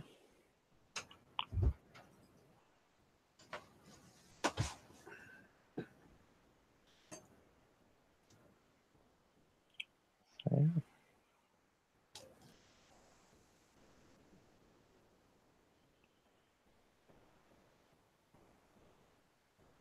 I've just looked at the thumbnail of this fucking video, and it's just me with a big, massive double chin. No, it's not. Oh no, it's not. It's now me looking down at the phone. But Longstraw Stewart also says carries. Don't know what that's in relation to, but that was at 23.53, and it's now 12.15. But yeah, I don't know if I should actually have one more beer or actually head off, because I do need to cook some tuna and pasta. Yeah, I'm going to attempt to cook something in a bit. Yeah, sorry, Miss Dean. My daughter's sake night. So.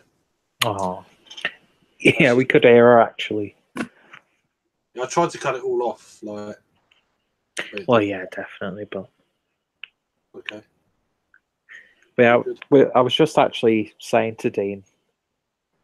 Obviously, I'm not a dad yet. Yeah. But with my stepdad's granddaughter, who's been staying with us the past couple of weeks, just like one night a week, that sort of thing.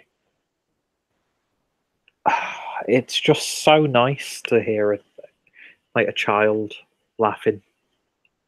Yeah, she was good. She was just had her hair done on that. Do you know what I mean, man? It's just so. I just can't think of anything better. That was great. Fantastic. Yeah. But she's off now for a few weeks, so busy. Oh yeah, you're going to be knackering her out during the day. Now, at least it keeps you active, though, I suppose. Yeah. She likes football as well, so nice. Playing football in the park, and it's been all right. It's been good. It's been good fun. Yeah.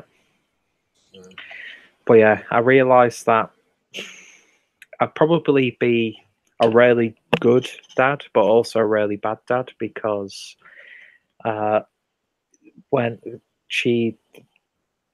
her name's Poppy, she's absolutely gorgeous and dead funny, and she visited us yesterday. She was going to sleep over, but she got a bit ill, so we had to take her home.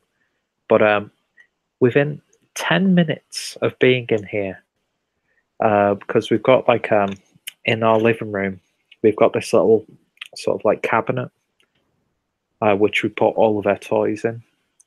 Yep. So we had it open, and then for 1 second we were like tidying up the room, and then all of a sudden we had just hear this big thud,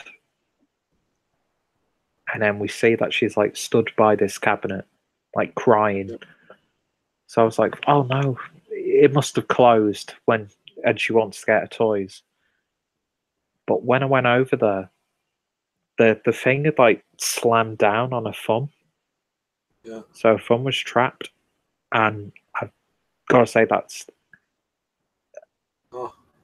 it's such a horrible feeling, because it's horrible. It's not even my child, and it's like, oh my god. So then we like ran her thumb under the cold tap just so no swelling would occur. But I was like, the first thing I was thinking of, oh my god, what if her like thumb's broken? And what we're going to do? But then I realised when you're about 2 years old, your bones are still forming, so they're actually soft, yeah, a little bit better.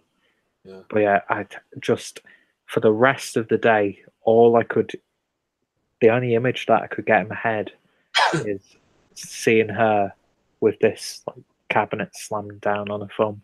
I think for me, the way I parent is kind of like I look for things happening before they happen. Yeah. Don't do that. That could happen, and I shouldn't be like it, because sometimes they need to learn themselves. I get that, but being a parent, you look out for things that. Oh god, I'd be a fucking nervous one. Yeah, it gets me like it sometimes. I'm getting a bit easier. She's starting to realise, so that helps. It's when they don't realise, that's when it's a bit. She's 4 in June, so. Oh, nice. It's all interesting. Yep. So is she in nursery now then? Yeah. She finishes nursery in end of July. She's school in September. Oh. Which would be great. It gives me time to go and get like proper work rather than just being a carer. Yeah, definitely. So that's what I need to work. Nice. So I'll be around less on these kind of streams, which is a good problem to have. Which is I'm fine with. But yeah, the good be alive things will still happen, but everything else I'm not too sure about. If we still got a sponsor, yeah, they'll probably be moved to a Saturday night. Oh yeah, permanently. I think the Friday nights I'm just going to be too knackered. Yeah, it would make sense if it was done on the weekend. Yeah, but we'll see. We'll see how it all pans out and stuff. But yeah, that's my plan. I'm still going to do reviews and stuff, but probably batch review them at weekends rather than during the week or whatever. Yeah. So you know, with like the Good Beer Live stuff, and obviously if you don't have to answer if it's you've got some sort of agreement with Honest Brew, but do like Honest Brew give you feedback after the live streams, or someone from Honest Brew, or do they just basically supply the beer and then just leave it? They just let us get on with it. They don't have any kind of thing. Sometimes I say to them, thank you, bloody blah, and we really like your stuff. It happened once, but apart from that, they just let us get on with it. Oh, that's good. They don't form an opinion or whatever after. Yeah. Sometimes the beers we can't always attain, which is fine. It is what it is. So, but yeah, no, they've been really good. It's like I'm still amazed that we've got some kind of sponsor and stuff. Well, you all do a really good job. Yeah, I think something it just works. We've been doing it like 17 shows now. Riley, 17. Yeah, yeah. We've got a couple of the beers for the next show, and yeah, they seem to be happy. I guess they've not stopped. Yeah. Touch wood. Yeah, we really enjoy doing it. So. Well, I'd say that's the most important thing. Breweries and stuff like the one we done recently, that was kind of really cool. It's like they've been going like a year or so. It's great to promote them, and the beers were pretty decent as well. So it's they're in Reading as well. So they've got a tap room and they have guest beers and stuff. So it'd be great to visit them eventually. Oh, that would be cool. And it'd be interesting to see if the Good Beer Live stuff like led to other things in the future. Hopefully for them, but I doubt it. But I think they'll do that by themselves. I would imagine more people will know about that brewery than us or the show, which is fine, you know. Yeah. But their beer will do the talking, not us. But yeah, I do really enjoy the Good Beer Live stuff. That's good. I don't know what to do in our next one, but we haven't planned it yet. But next 2 Fridays I'm busy. Bottle Share Friday, and then the following it's the Planet Fanet Beer Festival. So, oh yeah. I haven't been to that for about 4 or 5 years, something like that. So that'd be interesting.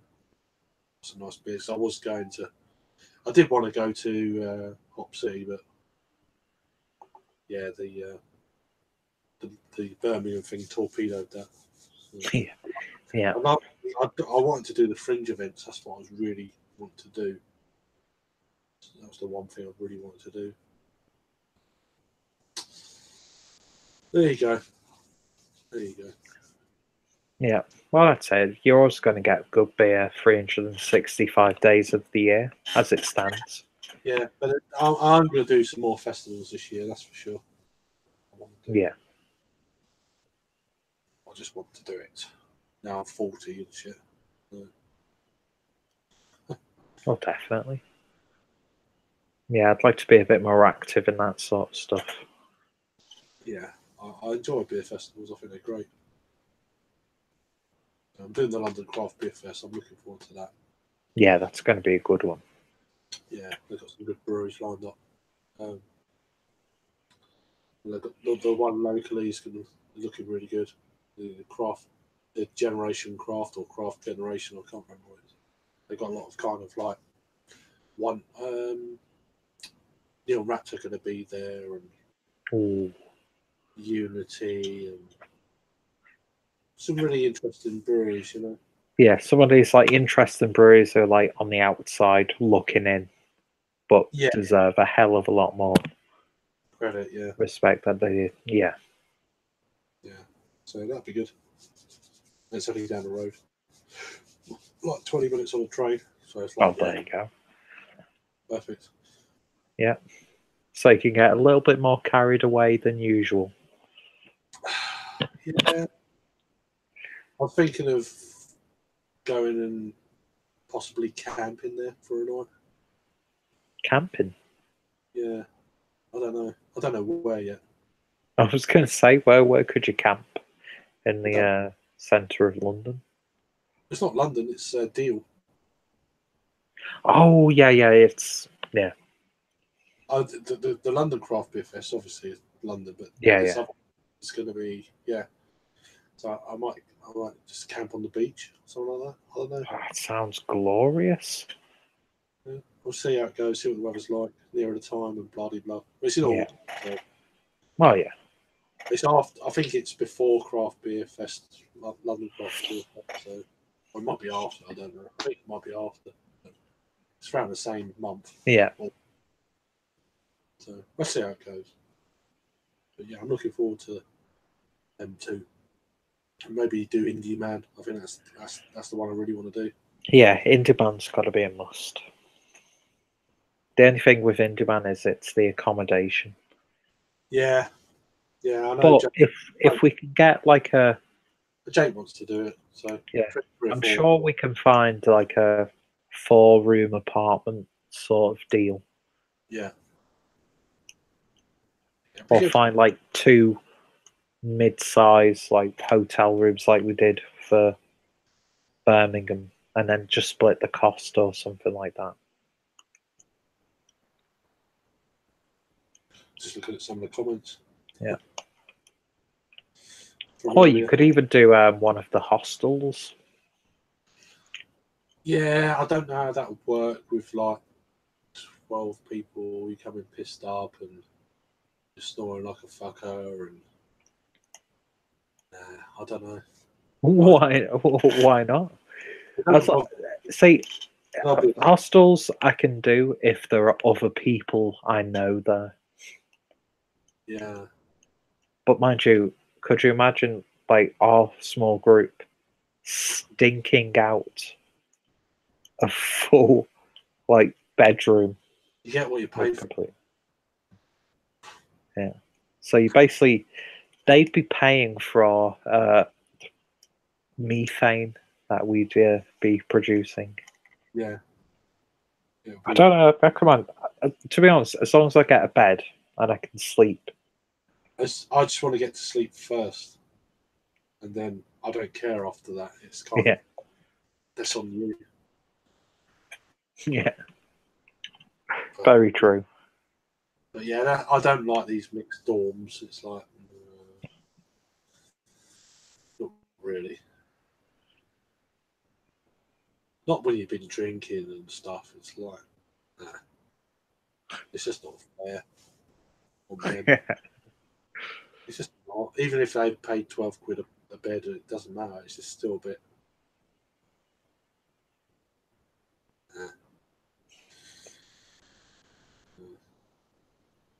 I see how Ronald's been in the chat. Yeah.